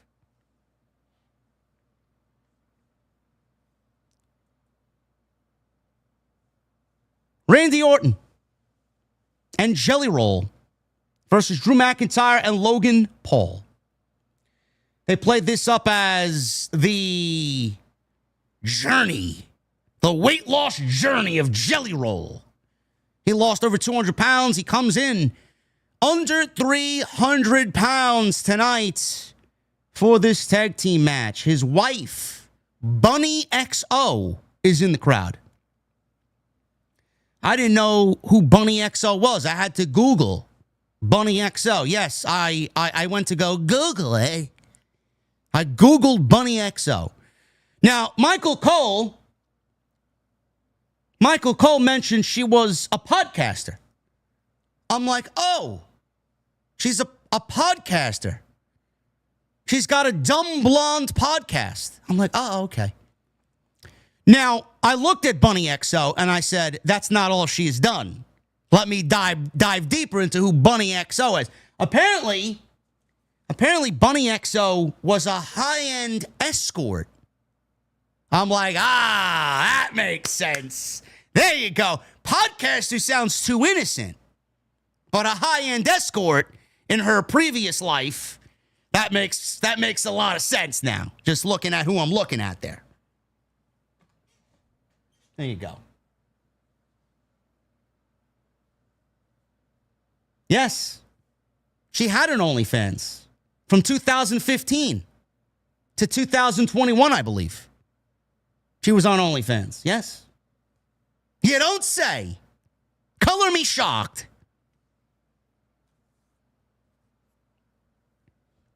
Forget Google, go Chat GPT it? No. You know, Chat GPT is not always right, bro. I'm a coffee aficionado, bro. You know how many times it gets things wrong? A lot. Up until this point, this was the match of the night. And I know a lot of people, a lot of sickos, they were looking at this match. Ha, ha, ha, look at this Jelly Roll. Ha, ha, ha, we got great graps on our show. You got Jelly Roll. Yeah, I heard it all. But I'll tell you what, man, they turned out a great fucking match. Crowd was into it. At this point in the show, they were more into this match than anything else on the show, not named Roman Reigns and Jey Uso. I got to give Jelly Roll his props, man. I got to give Jelly Roll his props. He did everything that you needed him to do in there. In fact, he took more of this match than Randy Orton did. Jelly Roll was actually the star of this match. He was given most of the time, most of the spotlight. Seemingly worked out right for WWE. Randy Orton was a background player here. Logan Paul. I know a lot of people don't give Logan Paul credit because of how they think he is as a human being. All his troubles and all his personal beliefs, political beliefs, they rag on him for one reason or another. I'm going to take that, throw it away, not talking about it tonight. You could think however you want about Logan Paul the person. Logan Paul the athlete is fucking phenomenal. Logan Paul is better than most of the fucking industry at what he does. This guy's great. Comes out, gets heat. Real heat. Genuine heat. Knows how to cut a promo. Knows how to play up the crowd. Knows how to interact with the crowd. Knows how to push the crowd's buttons. Then the bell rings, and Logan Paul, is he going to go out there and be a scientific wrestler like Mr. Perfect or Bret Hart? Is he going to go out there and fucking out-wrestle Kurt Angle? No. No, he's not. But when Logan Paul is in the ring and the bell rings, it is very difficult to find an athlete that can do what he does. There is very few that could do what he does. And he does it to the best of his ability. Logan Paul's been at this for 3 or 4 years now. I didn't like Logan Paul coming in because I just looked at him as a fucking YouTuber. I had no idea of his athletic background. When I saw him wrestle, it was by the time he got to Roman Reigns in Saudi Arabia. I'm like, this is what we're doing? This is the celebrity appearances now. This is what we've leveled up to. From that moment on, I'm like, I ain't saying another bad thing about Logan Paul. Guy's fucking great. Give Logan his flowers. The fucking guy gets it. And you know what? He fucking cares. He cares enough that he's got a fucking ring in his backyard and he practices and fucking does scrims and fucking work in the ring when he doesn't have to. At his home. He just is one of those guys you cannot deny his athletic ability. Every time he's there, he just makes a great match. Has he had every match a banger? No. Not every Logan Paul match has been a banger. Some of them have been kind of stinkers. The Styles match at Mania, a stinker. The Rey Mysterio match, not all that good. But the top tier matches that he has had and that he was asked to go out there and work. How could you look at him and not like what he does? Logan was the star of this match. Logan made this match. He made this work.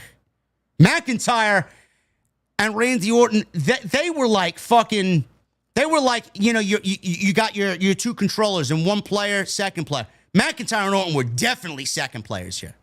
Logan Paul and Jelly Roll were definitely number one. So Logan Paul took a cheap shot at Jelly Roll. Orton was going to start the match. Bell rang. Jelly Roll tags himself in. He wants to start. Randy Orton said, go get him. Go get him. So Logan Paul tried and failed to suplex Jelly Roll. Jelly Roll gave him a scoop slam instead. He followed up with an elbow drop. And Logan Paul tagged out to Drew McIntyre. So now we got Jelly Roll in there with Drew McIntyre. McIntyre starts smacking Jelly Roll in the back of the head. Instead of tagging out Jelly, he goes over to Orton. Orton wants the tag. Orton at this point wants the fucking tag. He convinces Randy Orton to leave him in there. So Randy Orton starts hyping up Jelly Roll. Drew McIntyre is in Jelly Roll's face. Looks like he's scared a little bit. McIntyre told him, today is the day that his music dies. Love Drew. There was a rumor going around that Drew might not make SummerSlam. He played it up really, really bad on social media. He forgot his passport back at home. Him and his wife were in the United Kingdom for a buddy's wedding. He sent his wife back home. He made it seem like he was going to miss SummerSlam. I'm sure the situation took care of itself within 24 hours, one business day, and McIntyre was back in the States well before Friday Night SmackDown. He's a showman. He showed up to work, and he worked everybody. Jelly hits a few jabs. McIntyre dropped him with a big Glasgow headbutt. Logan Paul tagged in. Starts punching away at Jelly Roll. Crowd started to chant, "Fuck you, Logan!" which was bleeped out on Peacock. Why are we... I'm paying premium tier, bro. Premium tier. Why am I watching a premium tier show on Peacock with no commercial breaks, no ads? And I gotta have "Fuck you, Logan" on a PLE bleeped out. I very much want no bleep for the price that I'm paying. Heels are beating up Jelly Roll. Randy Orton is on the apron. He's just fucking itching to get in there. He's holding the tag rope. "We want Randy" chants now start ringing out. Crowd more into this than any other point in the show, minus the open of the show with the tag team match. Jelly threw McIntyre out of the ring. Hot tag to Randy Orton. Hit McIntyre with a power slam. Draping signature DDT. Orton set up for an RKO. Logan Paul pulled McIntyre to safety. Orton went outside, gave McIntyre back suplex onto the announce table. This was a popular spot tonight. Orton went outside, gave McIntyre back suplex onto the announce table. Orton did it to Logan Paul as well. Signature Randy Orton. That distraction allowed McIntyre to hit Orton with a Claymore kick. Logan Paul attacked Jelly from behind and punched him. He's got that steel plate in his fist. He knocked him out with that steel-plated fist. Jelly, it looked like he didn't take the punch on the face, and it was more on the shoulder, but sold it anyway. So not really a good visual. McIntyre then places Jelly Roll on the announce desk. Now, he's not laid out across the announce desk. He's laid out across the announce desk where his head is where Michael Cole and Wade Barrett are sitting, and his feet are dangling off the fucking table. Logan Paul goes over to the Prime Hydration station that's always in the corner by the commentary booth. He goes up to the apron. He climbs up to the top rope. He stands on the flat surface that is the steel post, on top of the steel post. Those LED posts, they got a little landing spot. He's standing on that. He takes two Prime bottles, thinking he's Steve Austin. He smashes them together. He cheerses himself with the Prime, jumps off with the Prime bottles in his hand, and he delivers one of the best spots of the entire year. Off the top rope, frog splash with the Prime bottles exploding all over the place, through Jelly Roll and through the table. The table broke in such a beautiful way. It exploded all over the place. Chants of "holy shit, holy shit." Jelly Roll is down. Logan Paul is down. Match comes to a stop. Great spot. That's going to go viral. Jelly Roll taking a big frog splash with Logan Paul putting him through the announce table. Probably got millions upon millions of views by now. So at this point, referees and officials are working on Jelly Roll. He's taken out of commission for now. Heels are now working on Orton 2-on-1. It's a handicap match at this point. Officials help Jelly Roll to his feet, and they help him all the way to the ramp. He collapses in front of the ramp. They bring him a little bit up the ramp. He looks back at Randy Orton getting his ass beat 2-on-1. And all of a sudden, Orton's down. Jelly pushes the officials away. He makes his way back into the ring. He jumps up onto the apron. He gets a hot tag from Randy Orton like he's fucking Superman. This guy got put through a fucking Jelly Roll got put through a table. He jumps on the apron, and he makes a hot tag. Who the fuck does he think he is? He gets in there. He gives Logan Paul a choke slam. He also gave McIntyre a big boss man slam. Fans are on their feet. They cheered on Jelly. Jelly brought Logan Paul off the top with a big power slam. So Logan comes off the top rope. He catches Logan and in one motion power slams him into the mat. Goes for a cover, gets a 2. McIntyre hit Jelly with a Claymore kick. Orton gave McIntyre an RKO.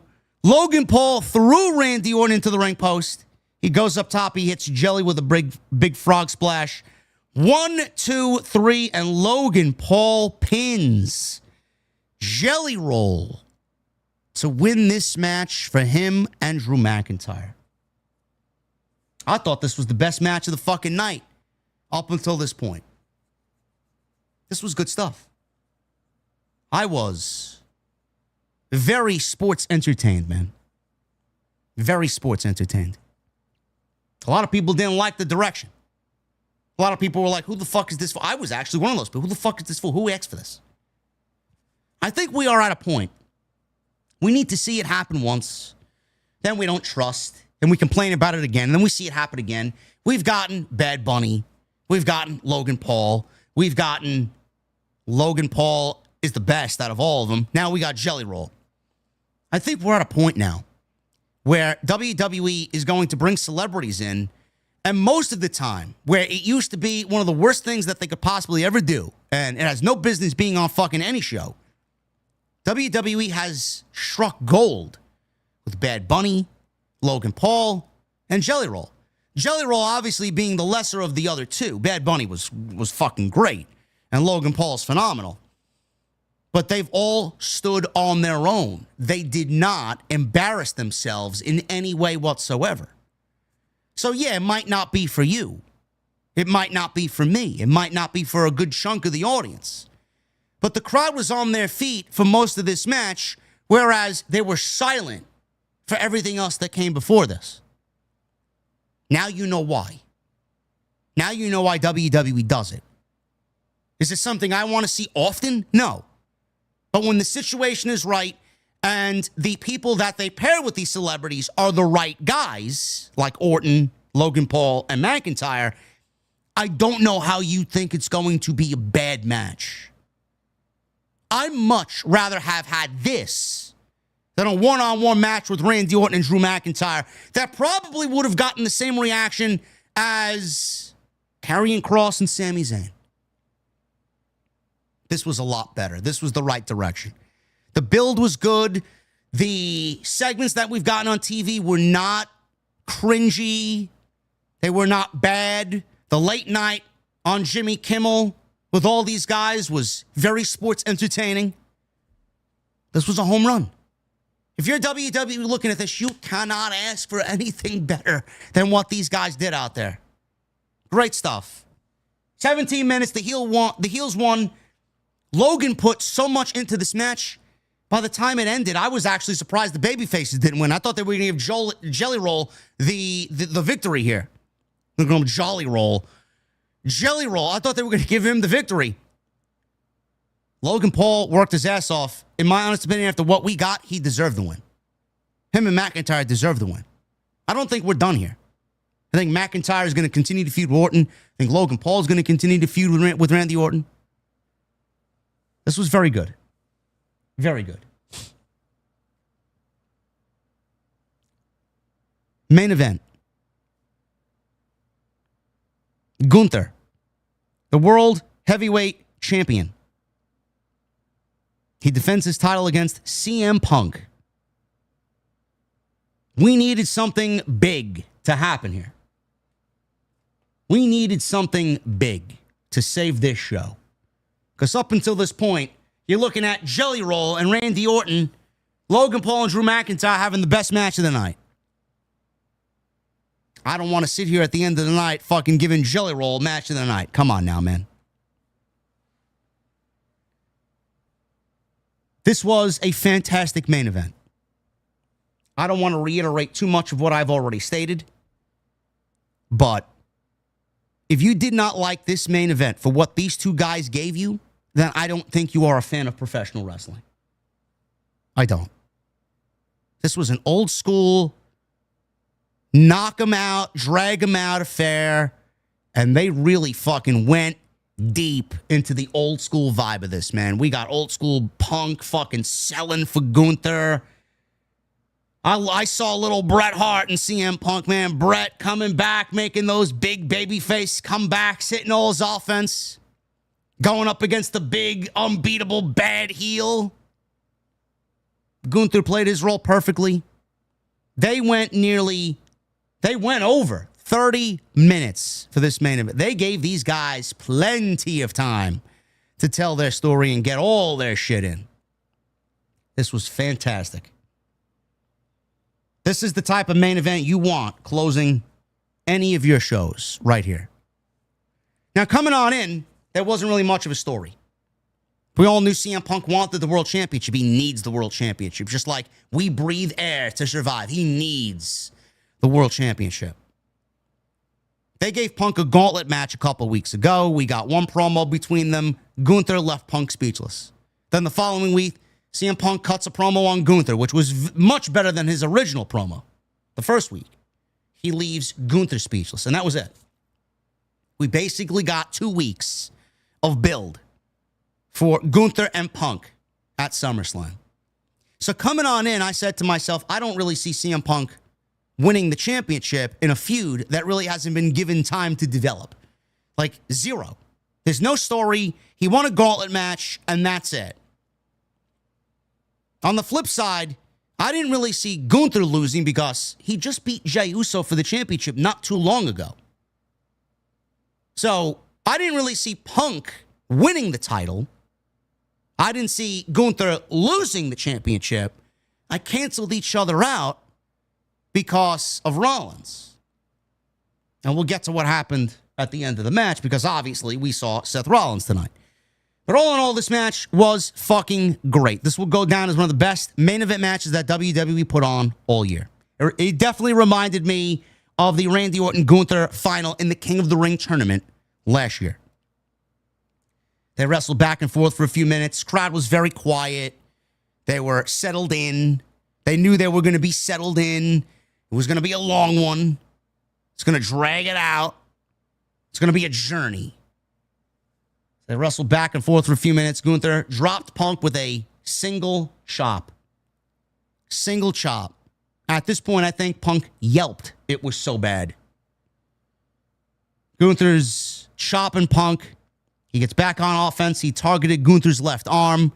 Looked like he might have been trying to take away the sleeper away from Gunther, knowing that Gunther has tapped out many with the sleeper hold.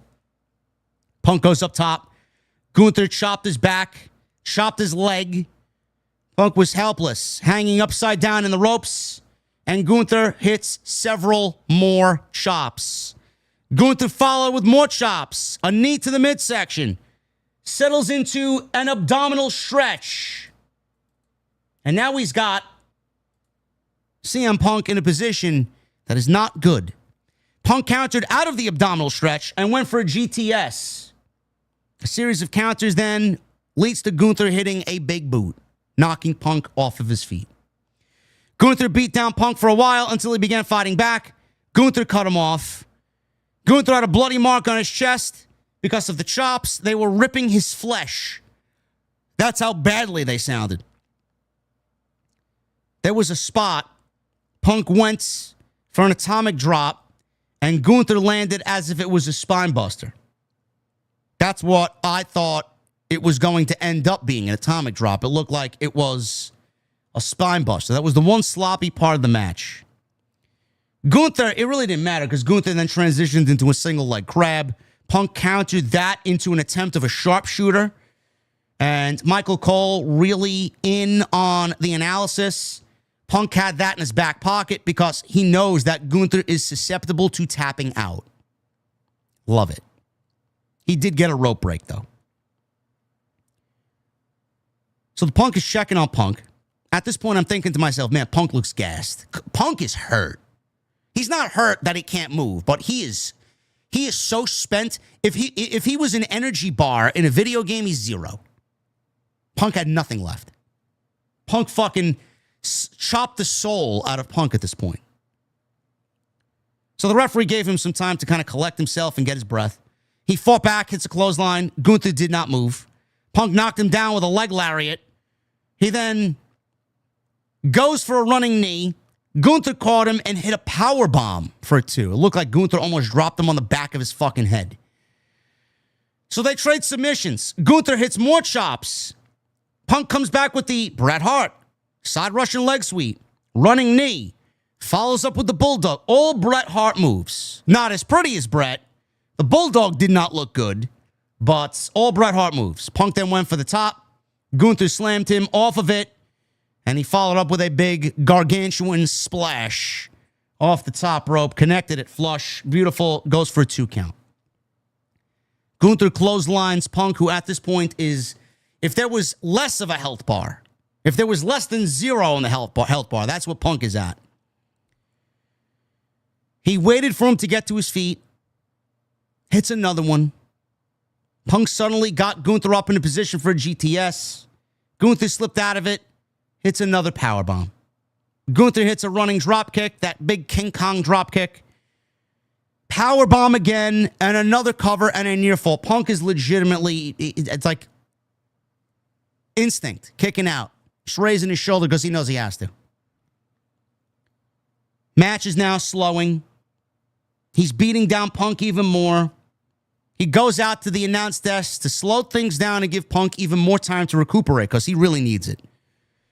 He jumps up on the announce desk. Punk is out there. He rolls to the outside. He trips Gunther up on the announce desk, and Gunther falls face first on the announce desk and then rolls underneath the table. Camera focused on Punk.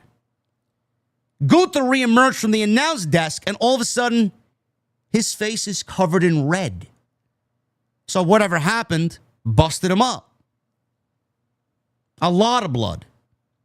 I don't know if his nose or his face, whatever. There was a rumor coming into today from The Observer that Gunther is looking to take some time off because he has a nose issue or something wrong with his nose, a nose injury.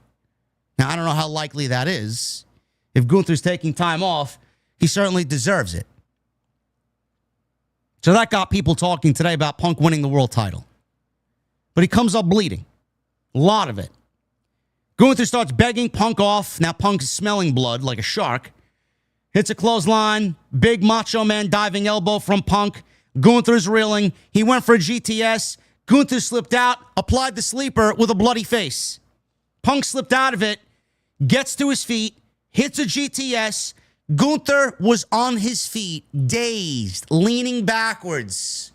Punk gets him up again. Nails another GTS. I just want to say I appreciate not going for 7 GTSs in this match. Thank God. He hit 2, and that's it. GTS again. He falls down. Punk goes for the cover. CM Punk pins Gunther to win the World Heavyweight Championship. Beautiful moment. The referee handed the world title to Punk. Clearly very emotional. Punk is looking around. He looks at all 4 corners, and then he looks at the aisleway last. And I'm waiting, and I'm waiting, and I'm waiting. And then all of a sudden, you hear "Burn It Down." Seth Rollins music hits, and I'm like, cackling on my couch. Here we go. Here we go. Seth Rollins comes on out. He walks out limping on crutches with Paul Heyman by his side. Heyman holds up the briefcase. Rollins issues a warning. No microphone. He just kind of is yapping from stage. Watch me. I got the briefcase. Michael Cole's mentioned he's got till June to cash it in. So if he takes some time off for 8-9 months, he'll be back with plenty of time to cash it in.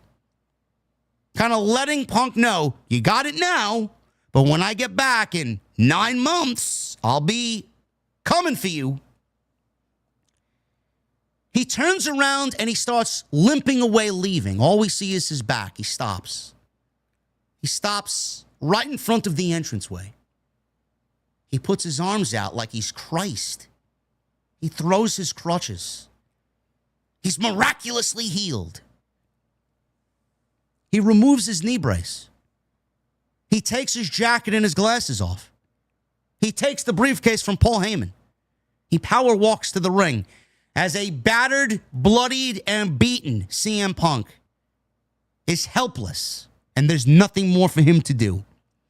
He attacked Rollins as soon as he got in the ring.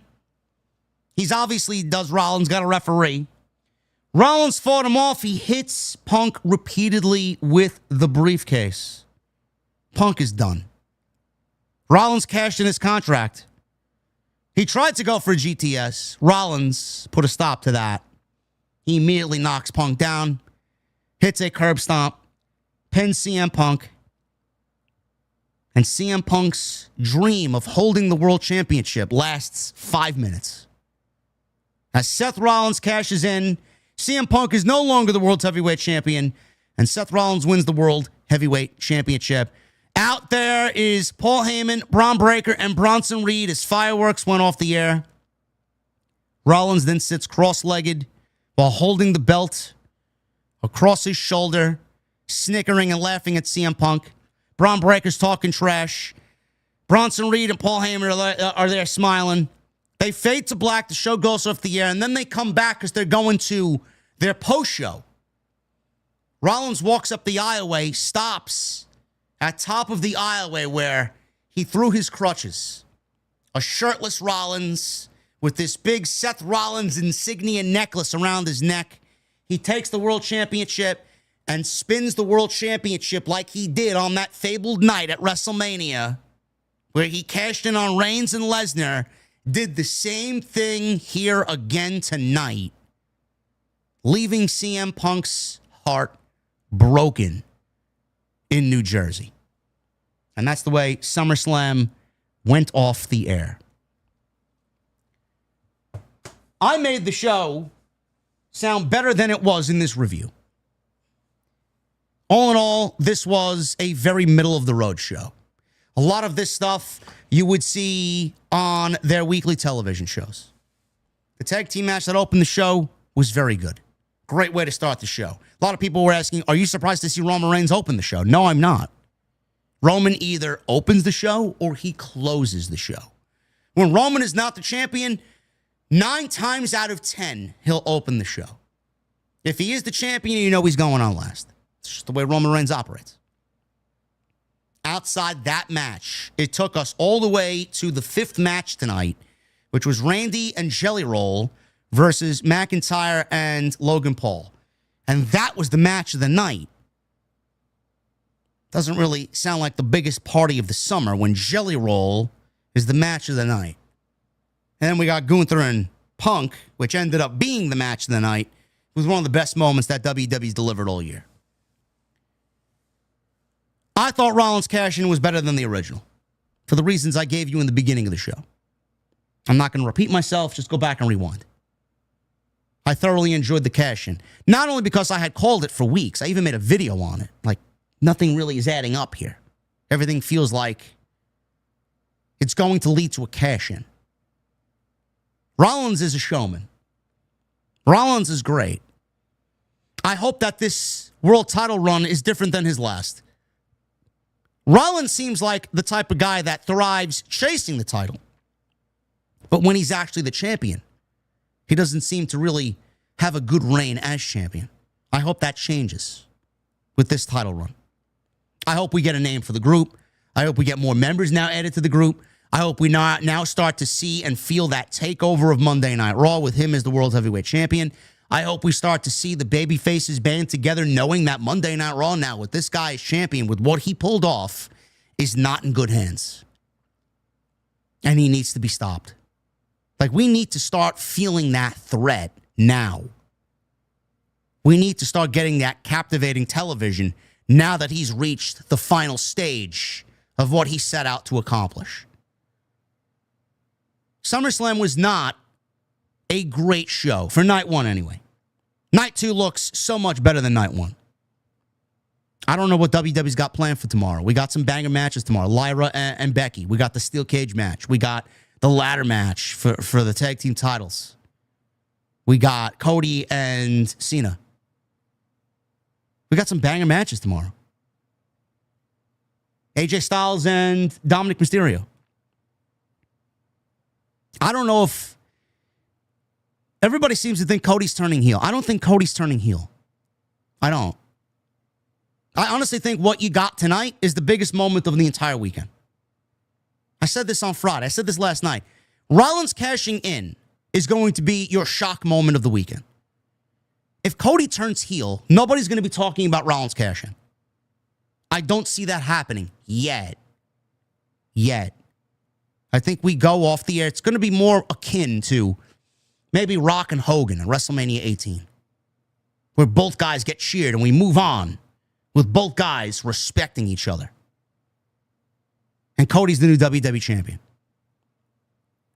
But I don't think we're getting a Cody heel. I would be fucking floored if we get Cody turning heel. Even more floored if The Rock shows up and Cody ended up selling his soul and was all a big fucking troll job. I don't think any of that's happening. This was a mid-show. Once again, just like WrestleMania, saved by Punk, Rollins, and tonight, Gunther. Whereas WrestleMania night one, Roman Reigns was there. Very middle-of-the-road show with an incredible main event and a Money in the Bank cash-in, in my opinion. You can think that the first one was better, but in my opinion, this one was better than his first.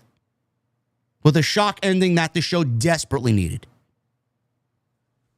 Thank you guys for a great show. We had upwards towards, I don't know what happened to everybody, man. We had 9,300 people in here at one point. 9,300 people in here. Thank you guys for an unbelievable stream.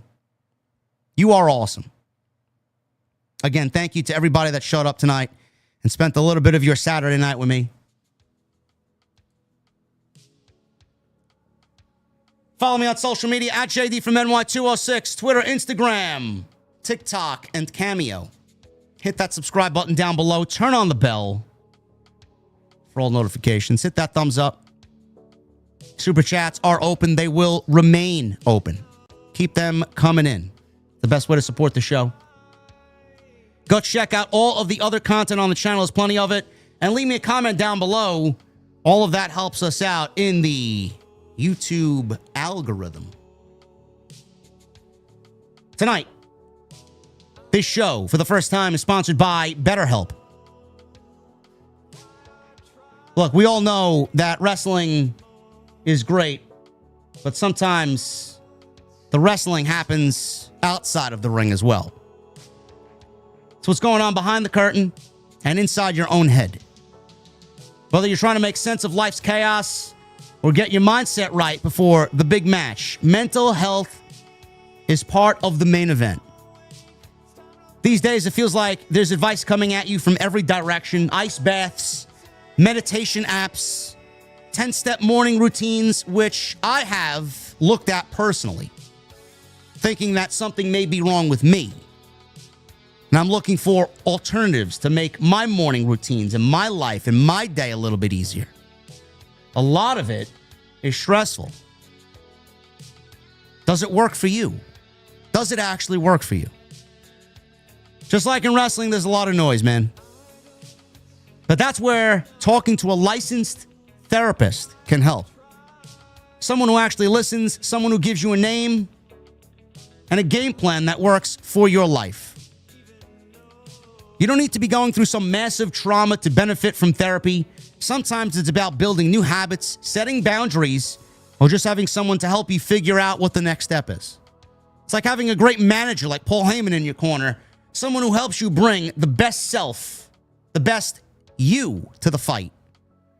BetterHelp is the world's largest online therapy platform with over 30,000 therapists helping over 5 million people across the globe. That's not some gimmick stat.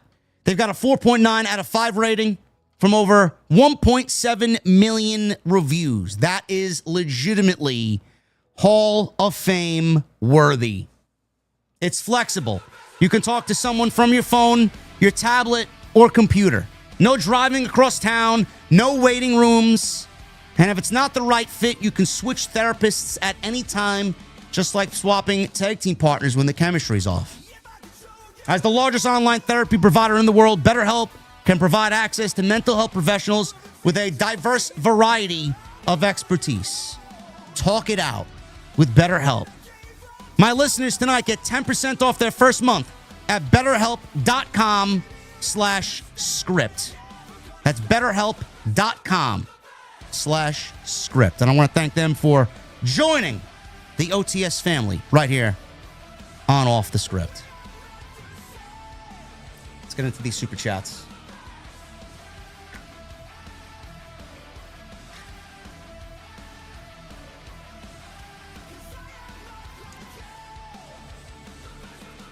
We're going to start off. Michael Krause. Nice to see Michael Krause back with his real name. $2 super chat. JD and OTS SummerSlam weekend. Let's go. Yeah. Absolutely, Michael. Captain Solo with a $5 super chat. Where would Jay be without Yeet? A mediocre talent who got over with a 4-letter word.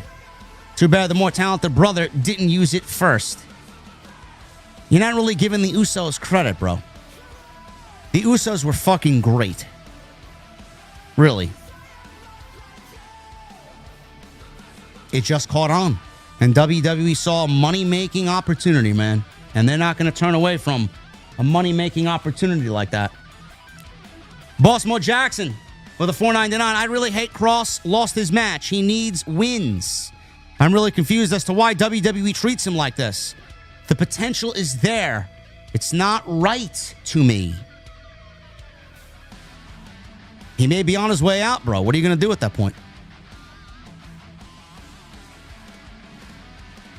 What are you going to do at that point? Michelle Moran with a $2 super chat. Night 1 is mainly a shit show outside of the opener. Punk and Gunther was fantastic. What are you talking about? The main event was great.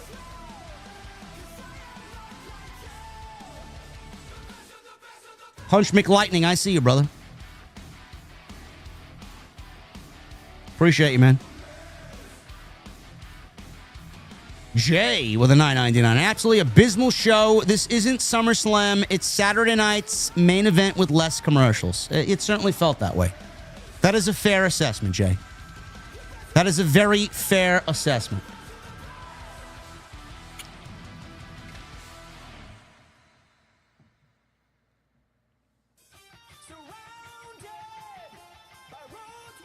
Joshua Farrell with a new membership. Appreciate you, brother. What the fuck is Joshua drinking in the chat tonight? Captain Solo with a $5 super chat. Tiffany wins. The right person won. Now Jade needs to go down to NXT and learn how to wrestle. She certainly needs to learn how to wrestle, man. I will agree with that. 10 May.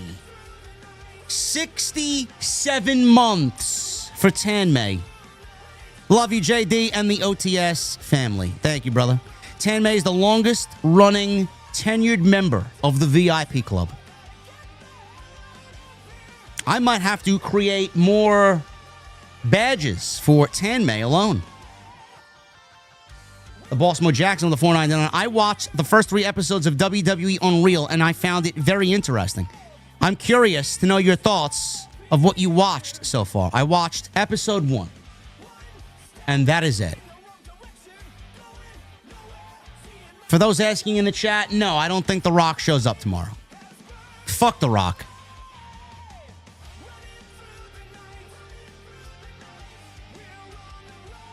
Hannah with a $4.99. Holy shit, this show sucked. But Seth stealing Punk's moment made all the torture worth it. Great moment. That's all it takes. Night 2 is going to be better. Night 2 is going to be better. They may open with the ladder match. They may open with the triple threat women's match that I conveniently forgot to mention. Naomi, Io, Rhea. Night 2 is going to be so much better. We're in for a banger show tomorrow. Guarantee it.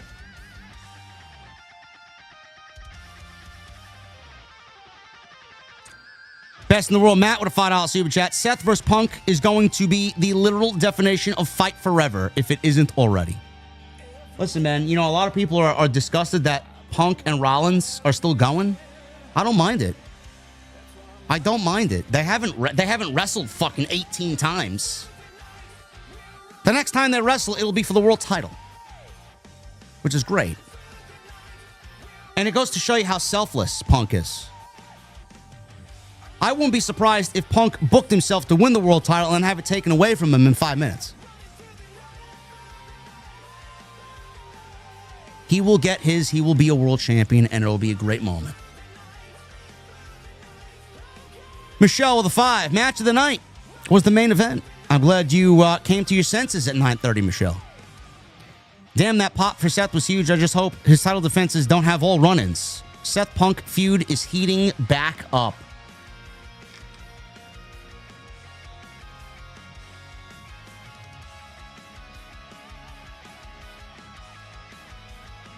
Baltimore Jackson on the $4.99. I definitely didn't expect the Punk win, much less a Rollins cash-in. It's unfortunate for Punk. I can already picture a few opponents for Rollins. OTS for life. I called it, but I did not expect Punk to win the title and beat Gunther. That surprised me. I expected a cash-in with Rollins walking in as the world champion, but I didn't expect Punk to win the title. Looking back at it, I'm glad they did it the way that they did it tonight. Because if Punk and Gunther were wrestling and Rollins came down to make it a triple threat match, you know, it would have been fine. But I think the environment of seeing Punk win and then have it stolen from him, winning it, holding the title, crying with the title in his arms, and then have it taken away from him, that's the moment. So I'm glad they actually did it. Now, looking back at it, I'm glad they did it the way that they did it tonight. Captain Solo with a $2 super chat. So what happens to Gunther now? He goes away for a little bit. That's what happens. He goes away for a little bit. Meltzer says he's got some issue with his nose. I don't know. Or maybe he's just taking time off.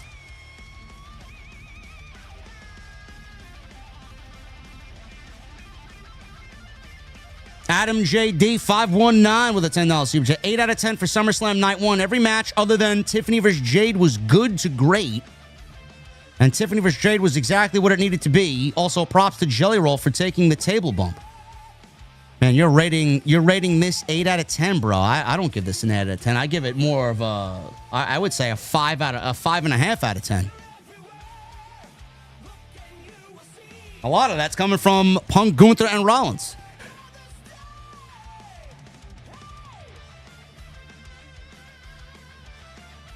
Miles Marable with a $4.99. Got to give Triple H credit for trying something different with the Money in the Bank cash-in. We all saw it coming, but man, what a moment. That's another thing. Triple H, when he gets a sense that the crowd and the online audience knows where something's going, he switches it up to say, haha, you got it wrong. Bro, today, nowadays, fans are a lot smarter than they were. Embrace it. That means they fucking care. Don't change it. Don't change the right outcome because everybody knows what it is. And everybody's predicting that it's going to be that. Embrace that. But why shy away from that? Why? So you changed it to something that doesn't work when the original idea that we knew was coming, felt was coming, was the right decision. You're moving away from it because we're right and you want to prove us wrong? I don't understand that mentality, dude.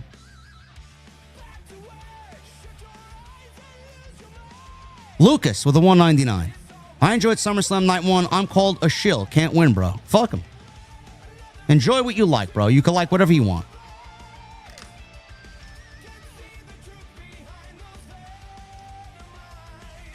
Tony Brown. The Gunther and Punk match was amazing, but Seth Rollins was predicted. Also, Alexa, Roxanne, Tiffany, and Jade got my tongue hard.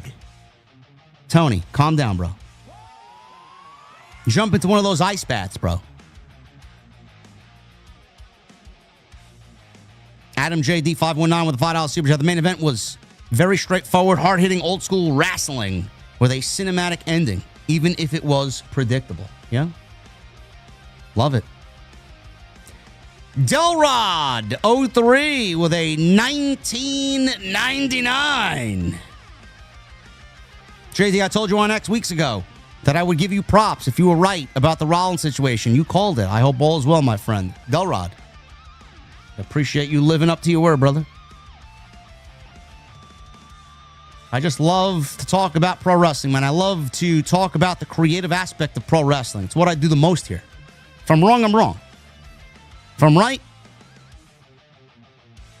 I just like seeing things play out the right way, man. Dayron Sanders with a 5. Never felt so bad for CM Punk or anybody ever after a Money in the Bank cash-in like I did tonight. I really want Punk to have that moment. Don't worry. They did their job if you are feeling that way about this loss. Don't worry. Adam JD 519 with a $2 super chat. Sami and Punk Rumble 26 front runners. Absolutely. Absolutely. Hacky Sack with a 29 months. I popped twice. I will admit the Punk win and the turn and the drop of the crutches was iconic. Tonight was a great show. OTS for life. Man, that moment where he threw the crutches was fucking incredible, bro. Fucking incredible. I smiled from ear to ear, man. What a fucking shot. What a shot.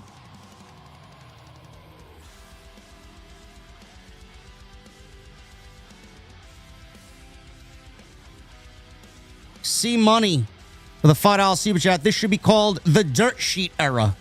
Almost every story or angle seems to be geared to swerve and trick dirt sheets to push angles. Triple H is a genius. Well, I saw fucking, what's his name? Soy Boy Sap put out something today saying that it was a work all along, and then they played into it, and then nobody knew it was a work. They played it off as work, and this is that. Bro, that's a lot of words to say you were wrong, bro. You were wrong. You put out reports that the injury was legit. We don't forget, bro.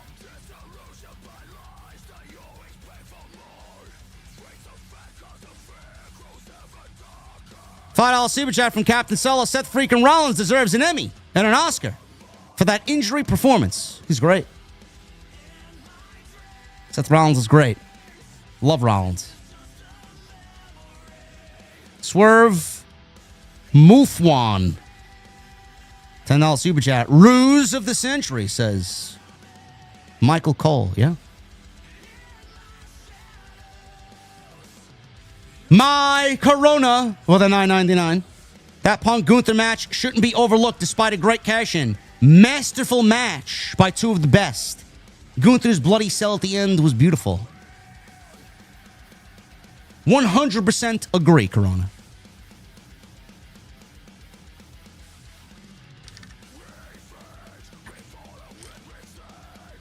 How many viewers did Sap have tonight? Was it 9,300 like we had?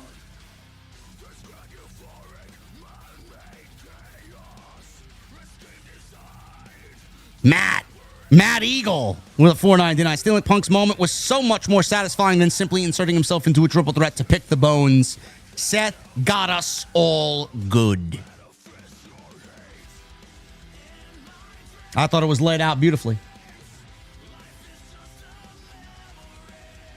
West Coast Jay, no, I don't think Sap was in town. I think he missed his flight. Danny Rage, thank you for the $100 super chat, brother. Appreciate you being here.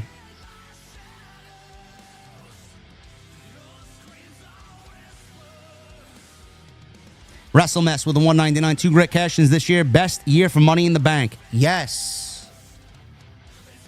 Out of the last several years, yes.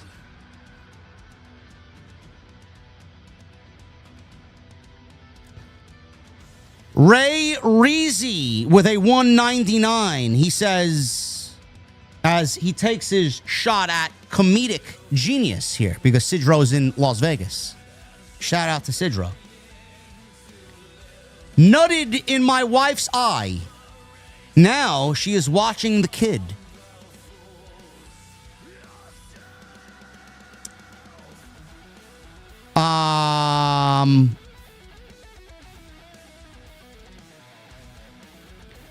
You got a weird sense of humor, Ray.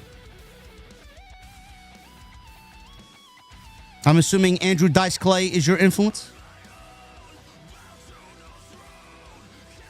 Scripps Wrestling Federation with 46 months. 46 months and counting. JD still the man, and this PLE will always be a summer scam.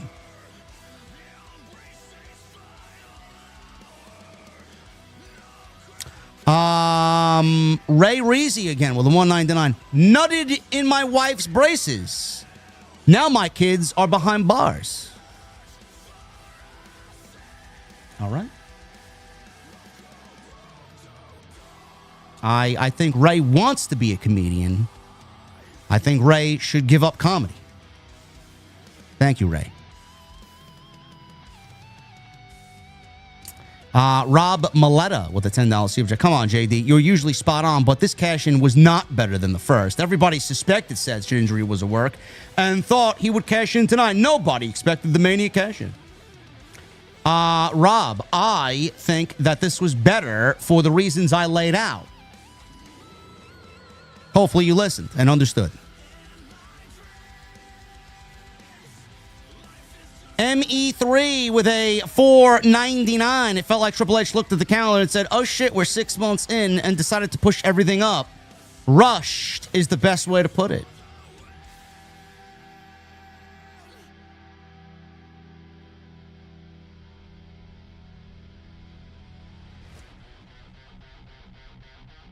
WrestleMess with a 199. Doctor said my magnesium is low. 0 mg.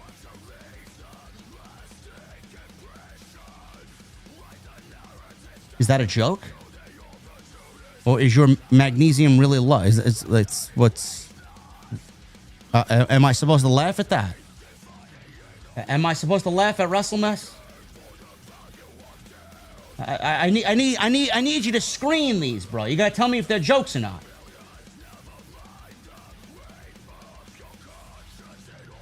Lucas with the 199. JD, I love you, bro, but I disagree. I enjoyed night one. All right. You enjoyed night one, bro. I did not.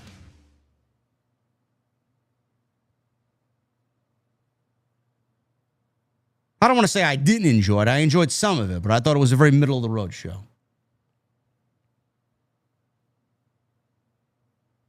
Oh, I get it now. I get it now. See, it just went over my head, man. Oh, my God.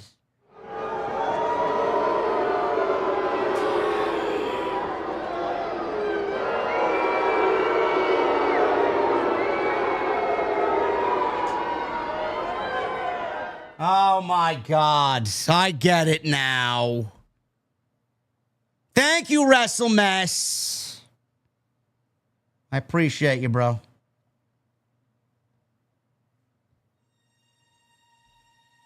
My Corona with a $4.99. JD's drive at the opening of the stream was really live footage of him just getting back from the WWE store. Bro, I wouldn't be caught dead driving the Dark Horse on the Cross Bronx Expressway. No. I took the old Stang to the mall today.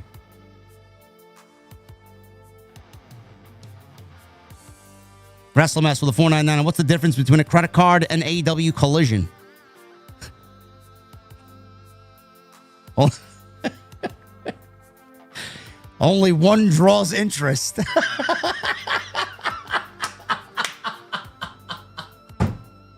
Oh my God, man! That is the joke of the night, bro. Sadly, that's the joke of the night, man. Johnny Boy Vaccaro with a $5 super chat. Night one is a go-home pre-show match for the main show. It was a 6 out of 10, and we're getting hardcore balls to the wall night two.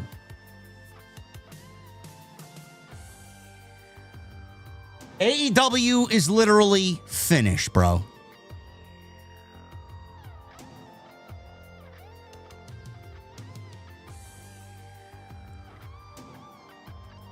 Riley with a $4.99. When I saw the match cards for both nights, this is what I expected. I feel like they just gave us a little meal for the main course tomorrow. Yeah, I think that's what they've done. Because the big thing was the payoff for tonight's show.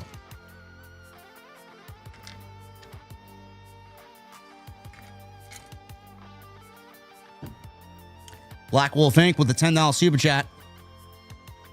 Got to see SummerSlam in person for free because I worked at the venue. When Seth came out, I never seen so many people rush back to their seats. I also saw Not Sam Wrestling, and he acknowledged you, JD. Really? What did Black Wolf? How and why did he acknowledge me? I didn't think many of the other creators in the space gave a shit what we did here. I would be curious to know. What does that mean? Baby Huey with a $9.99. I knew Seth was cashing in just off Punk's demeanor walking to the ring during the entrance. Punk looked pissed, like he just found out he's losing the belt tonight. Nah, I wouldn't look too much into that, bro. I wouldn't be shocked if Punk actually lobbied for the way that it all went down to happen.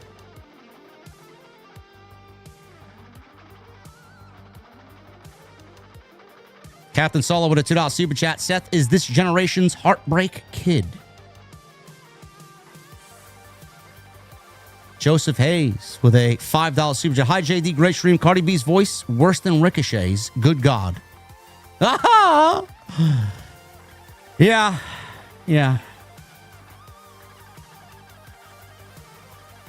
Adam JD 519 with a $2 super chat. Becky's reaction is all over Twitter.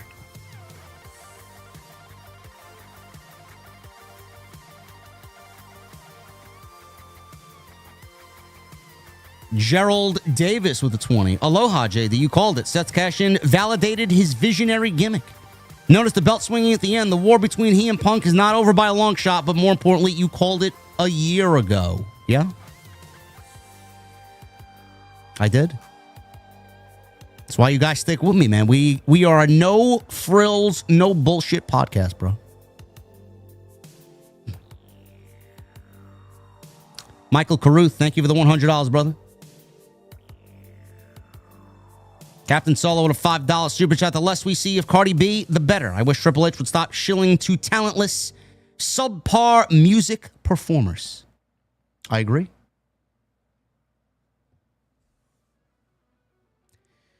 My Corona with a $4.99. Please tell me they're taking the rocket off of Jay's back. He's nauseating. Yeah, I'm kind of over it.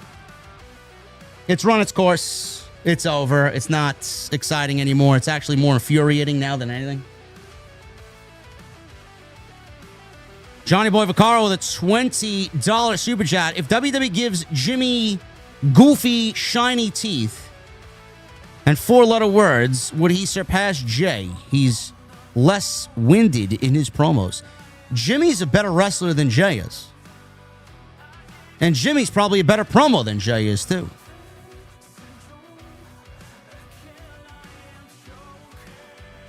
Don Parker with a $10 super chat. Bron Breakker got your hookup. Holla if you hear him. Big shout out to you, JD, for your excellent review shows. OTS for life. Thank you, Don. Appreciate you, brother. Nightmares Adventures with a 5. How did Burger King get Dairy Queen pregnant? He forgot to wrap his Whopper. I'm surprised he's interested in that Dairy Queen. I heard she was a fat slob. He must like him plus size. I don't know. Best in the world, Matt. Thank you, brother, for the 100 bomb earlier.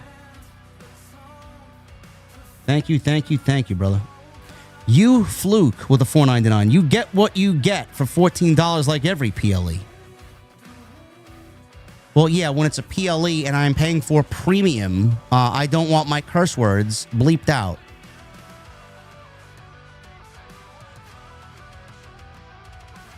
William Bellin with a $10 super chat. Did you see Ospreay took a picture with chat? Did you see Ospreay took a picture with a known pedo today? Rob Feinstein? What a PR day for AEW, huh? Only AEW talents take pictures with pedos. It's crazy. Yet I'm the bad guy. William Bellin with the $10 super chat. JD, hope you are well. Nice to see the cracks starting to form in the Judgment Day, losing the women's tag belts. That's the first step of their downfall. OTS for life. We'll see.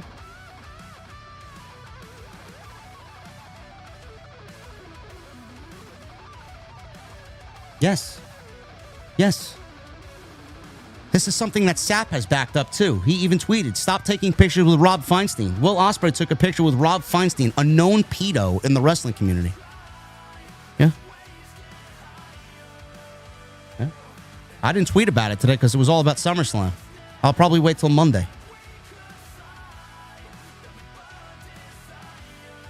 Jose Perez with a $4.99. Enjoy the show. Caught the main event while driving on the New Jersey Turnpike. Had to pull over before Harlem Tunnel. It was worth it. You nailed it, JD. OTS for life.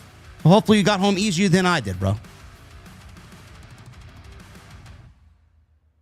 H-Town Vibes with a recommitment to the VIP club. Thank you, brother. I appreciate you. My Corona. $1.99. He says, no homo, I would smell Roman's shoe. Okay, then. Lauren with a recommitment. Thank you, Lauren. Bossmo Jackson with a $4.99. Black and Gold NXT is goated. It will never be duplicated. I miss it. Takeover shows were fantastic pro wrestling. And they were. They were. Lauren. New Cena was turning at SummerSlam this weekend. But do we get Cody? Cody is a heel? Do you think Punk got his karma when Seth cashed in? Orton needs to go back to heel. A lot of questions there, Lauren. Is Cody going heel? No. Did John Cena turn babyface because his heel turn was a failure? Yes. If it didn't happen on Friday, it would have happened on Sunday. Did Punk get his karma? Yes, I talked about that in the beginning of the show. Does Orton need to go back to being heel? We'll see. I'm not sure yet. Also with a 2, do you think Karrion and Scarlett are resigning? I would not be surprised if they stay, but at the same time, I would not be surprised if they go. JD, you down to play some Black Ops 6? Fresh Fly. No, Black Ops 6 is fucking awful. And Black Ops 7 is probably going to be worse. I'll be on Battlefield 6 when it comes out. Bossmo Jackson with the $4.99. To be honest, Kross reminds me of what Triple H was during the Attitude Era. It just didn't connect in ring. JD said word for word what I said about Kross last week.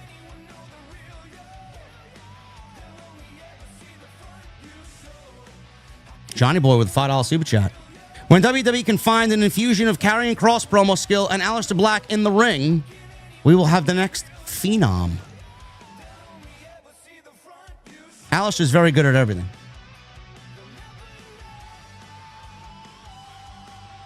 Pizza Night of Chill Zone with a $5 super chat. If Jelly Roll loses any more weight, we'll have to start calling him Jelly Munchkin.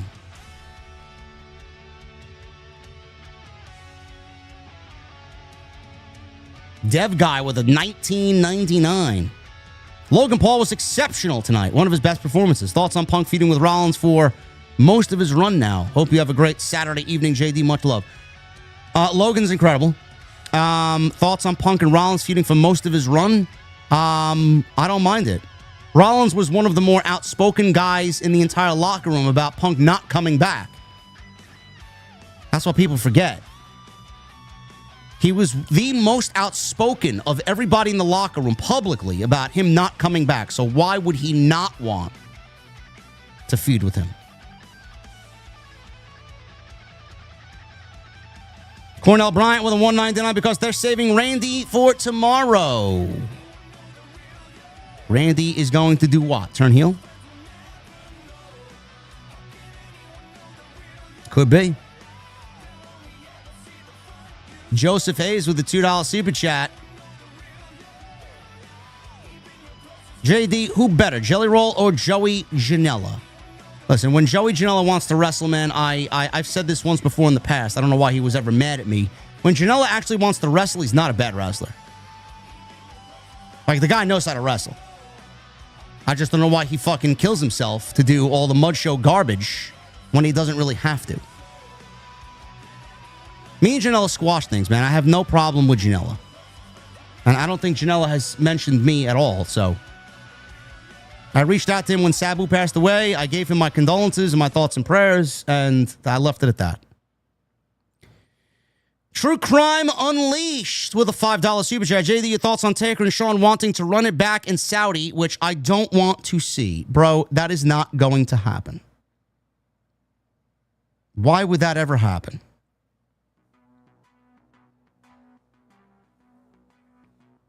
William Barrett. Actually, I did not see this. I have to do this because I didn't see this.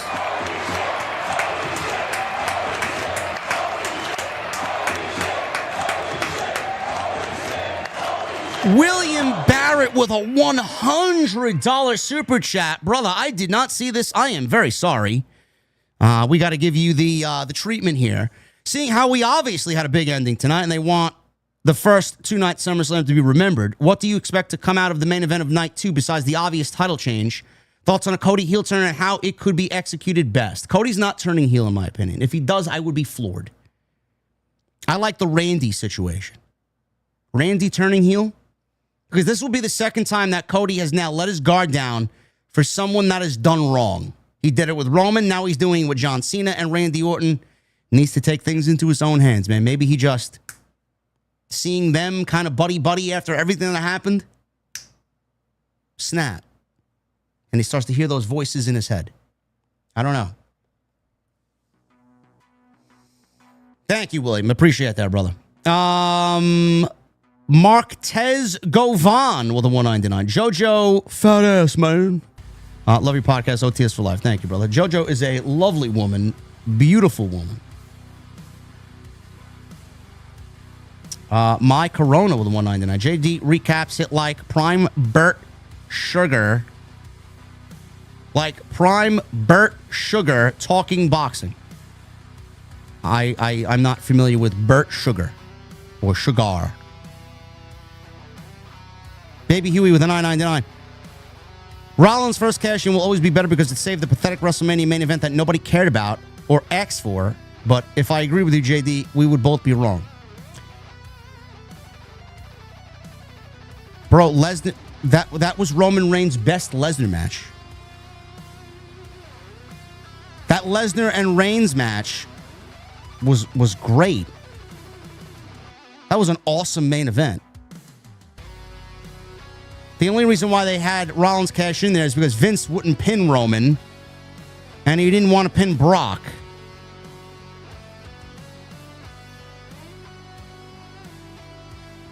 Black Wolf Inc. with a $5 super chat. CM Punk received heavy karma tonight when Seth did to him what he did to Jeff all those years ago. Heyman being there was just the icing on top.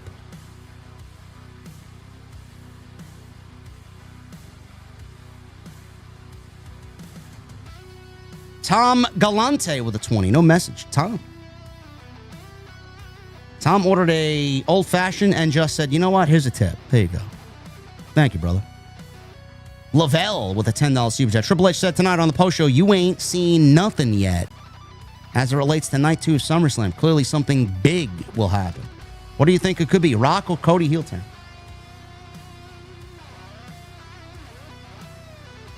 West Coast JD, I never got your thoughts on Monet winning an 8th title. Who cares? All the other titles that she has besides the TBS title are worthless. She can add 18 titles. The only one that matters is the TBS title. I don't care. What is she, traveling to fucking villages, winning fucking obscure titles that nobody even gives a fuck about? 10 people care about the title that she just won. Who cares? Raz24 with a $10 super chat. What's up, JD? I noticed tonight's 2025 SummerSlam was rated PG on Peacock, but last year and before was TV 14. Also, them bleeping on PLEs is ridiculous. We pay Premium Plus for this, yeah? We do. They raised the prices, too. Yeah, you better retract that message, Aquarius. I saw you. You better retract that shit.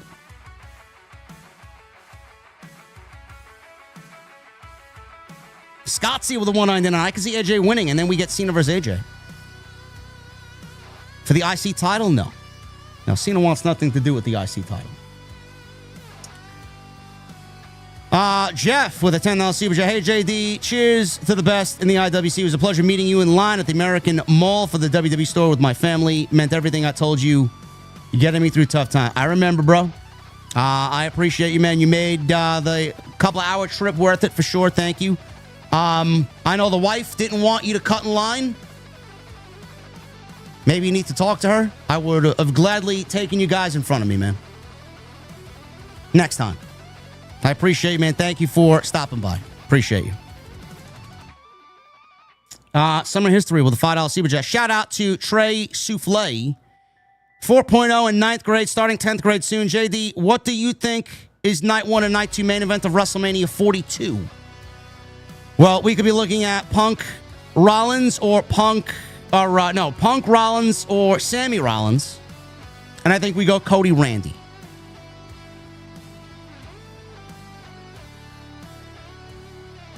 Charles, 616 with a 5. Punk Gunther reminded me of Flair Vader from Starrcade 93. A great wily veteran versus unstoppable monster match. Punk made Gunther look like a killer. He did.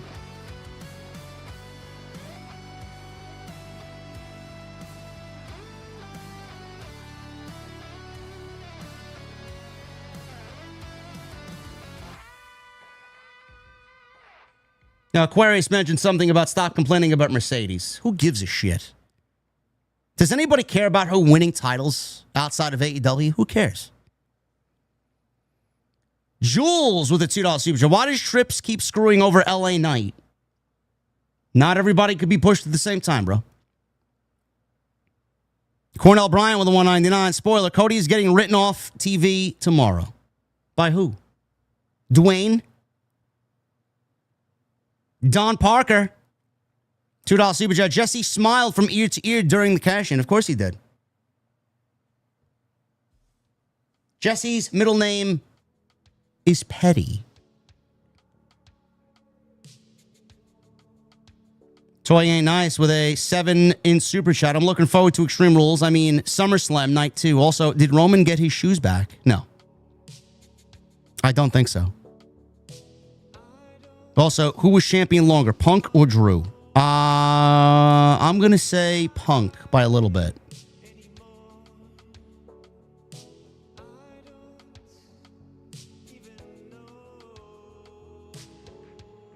Kevin Justin. Or is that King Justin with a 199? Hey, JD, been watching you for years. Love you, bro. Thank you, bro. Appreciate you. Court with a 199. Will and Triple H both with known pedos. Trump a guilty one. Oh, yeah? How do you know that, bro? Are you making accusations on President Trump that we don't know yet? Fresh Fly with a 199. Can you play some Pokemon LG Pikachu on stream? No. Baby Huey. It was said Roman and Brock were getting booze that night. Reason Vince pulled the trigger to save the main event. Oh, yeah, I didn't hear booze. I was too busy watching a great match. And Rafael DeLuna with the $2 super chat. Have you seen the movie Sinners, JD? Great film. I have not. But you know what I want to see? That movie coming out called Weapons. Looks great.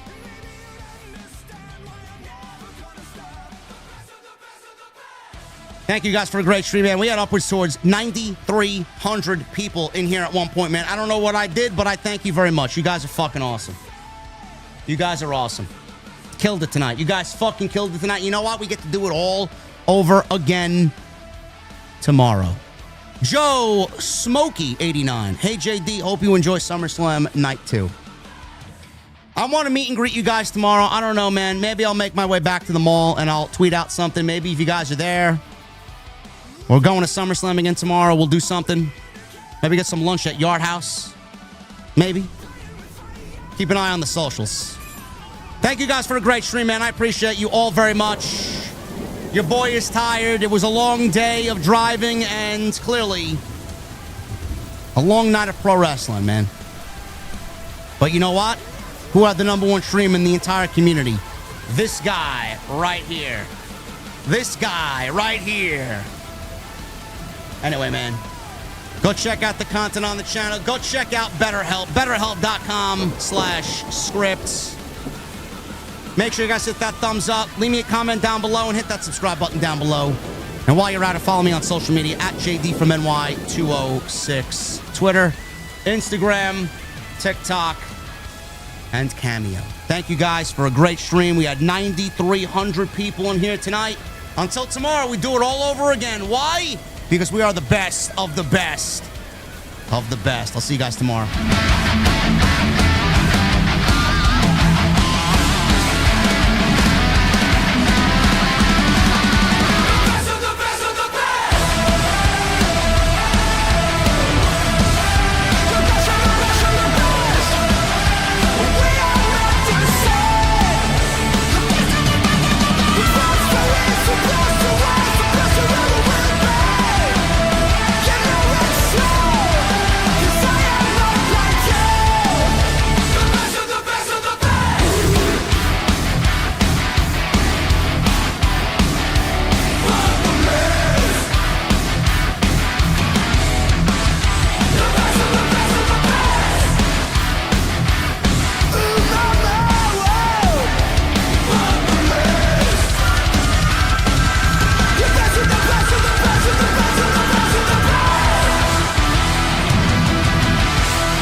Hey, Jay Gordo with the $5 super chat. What's up, JD? Great SummerSlam ending. What's your best Metallica album? Ride the Lightning.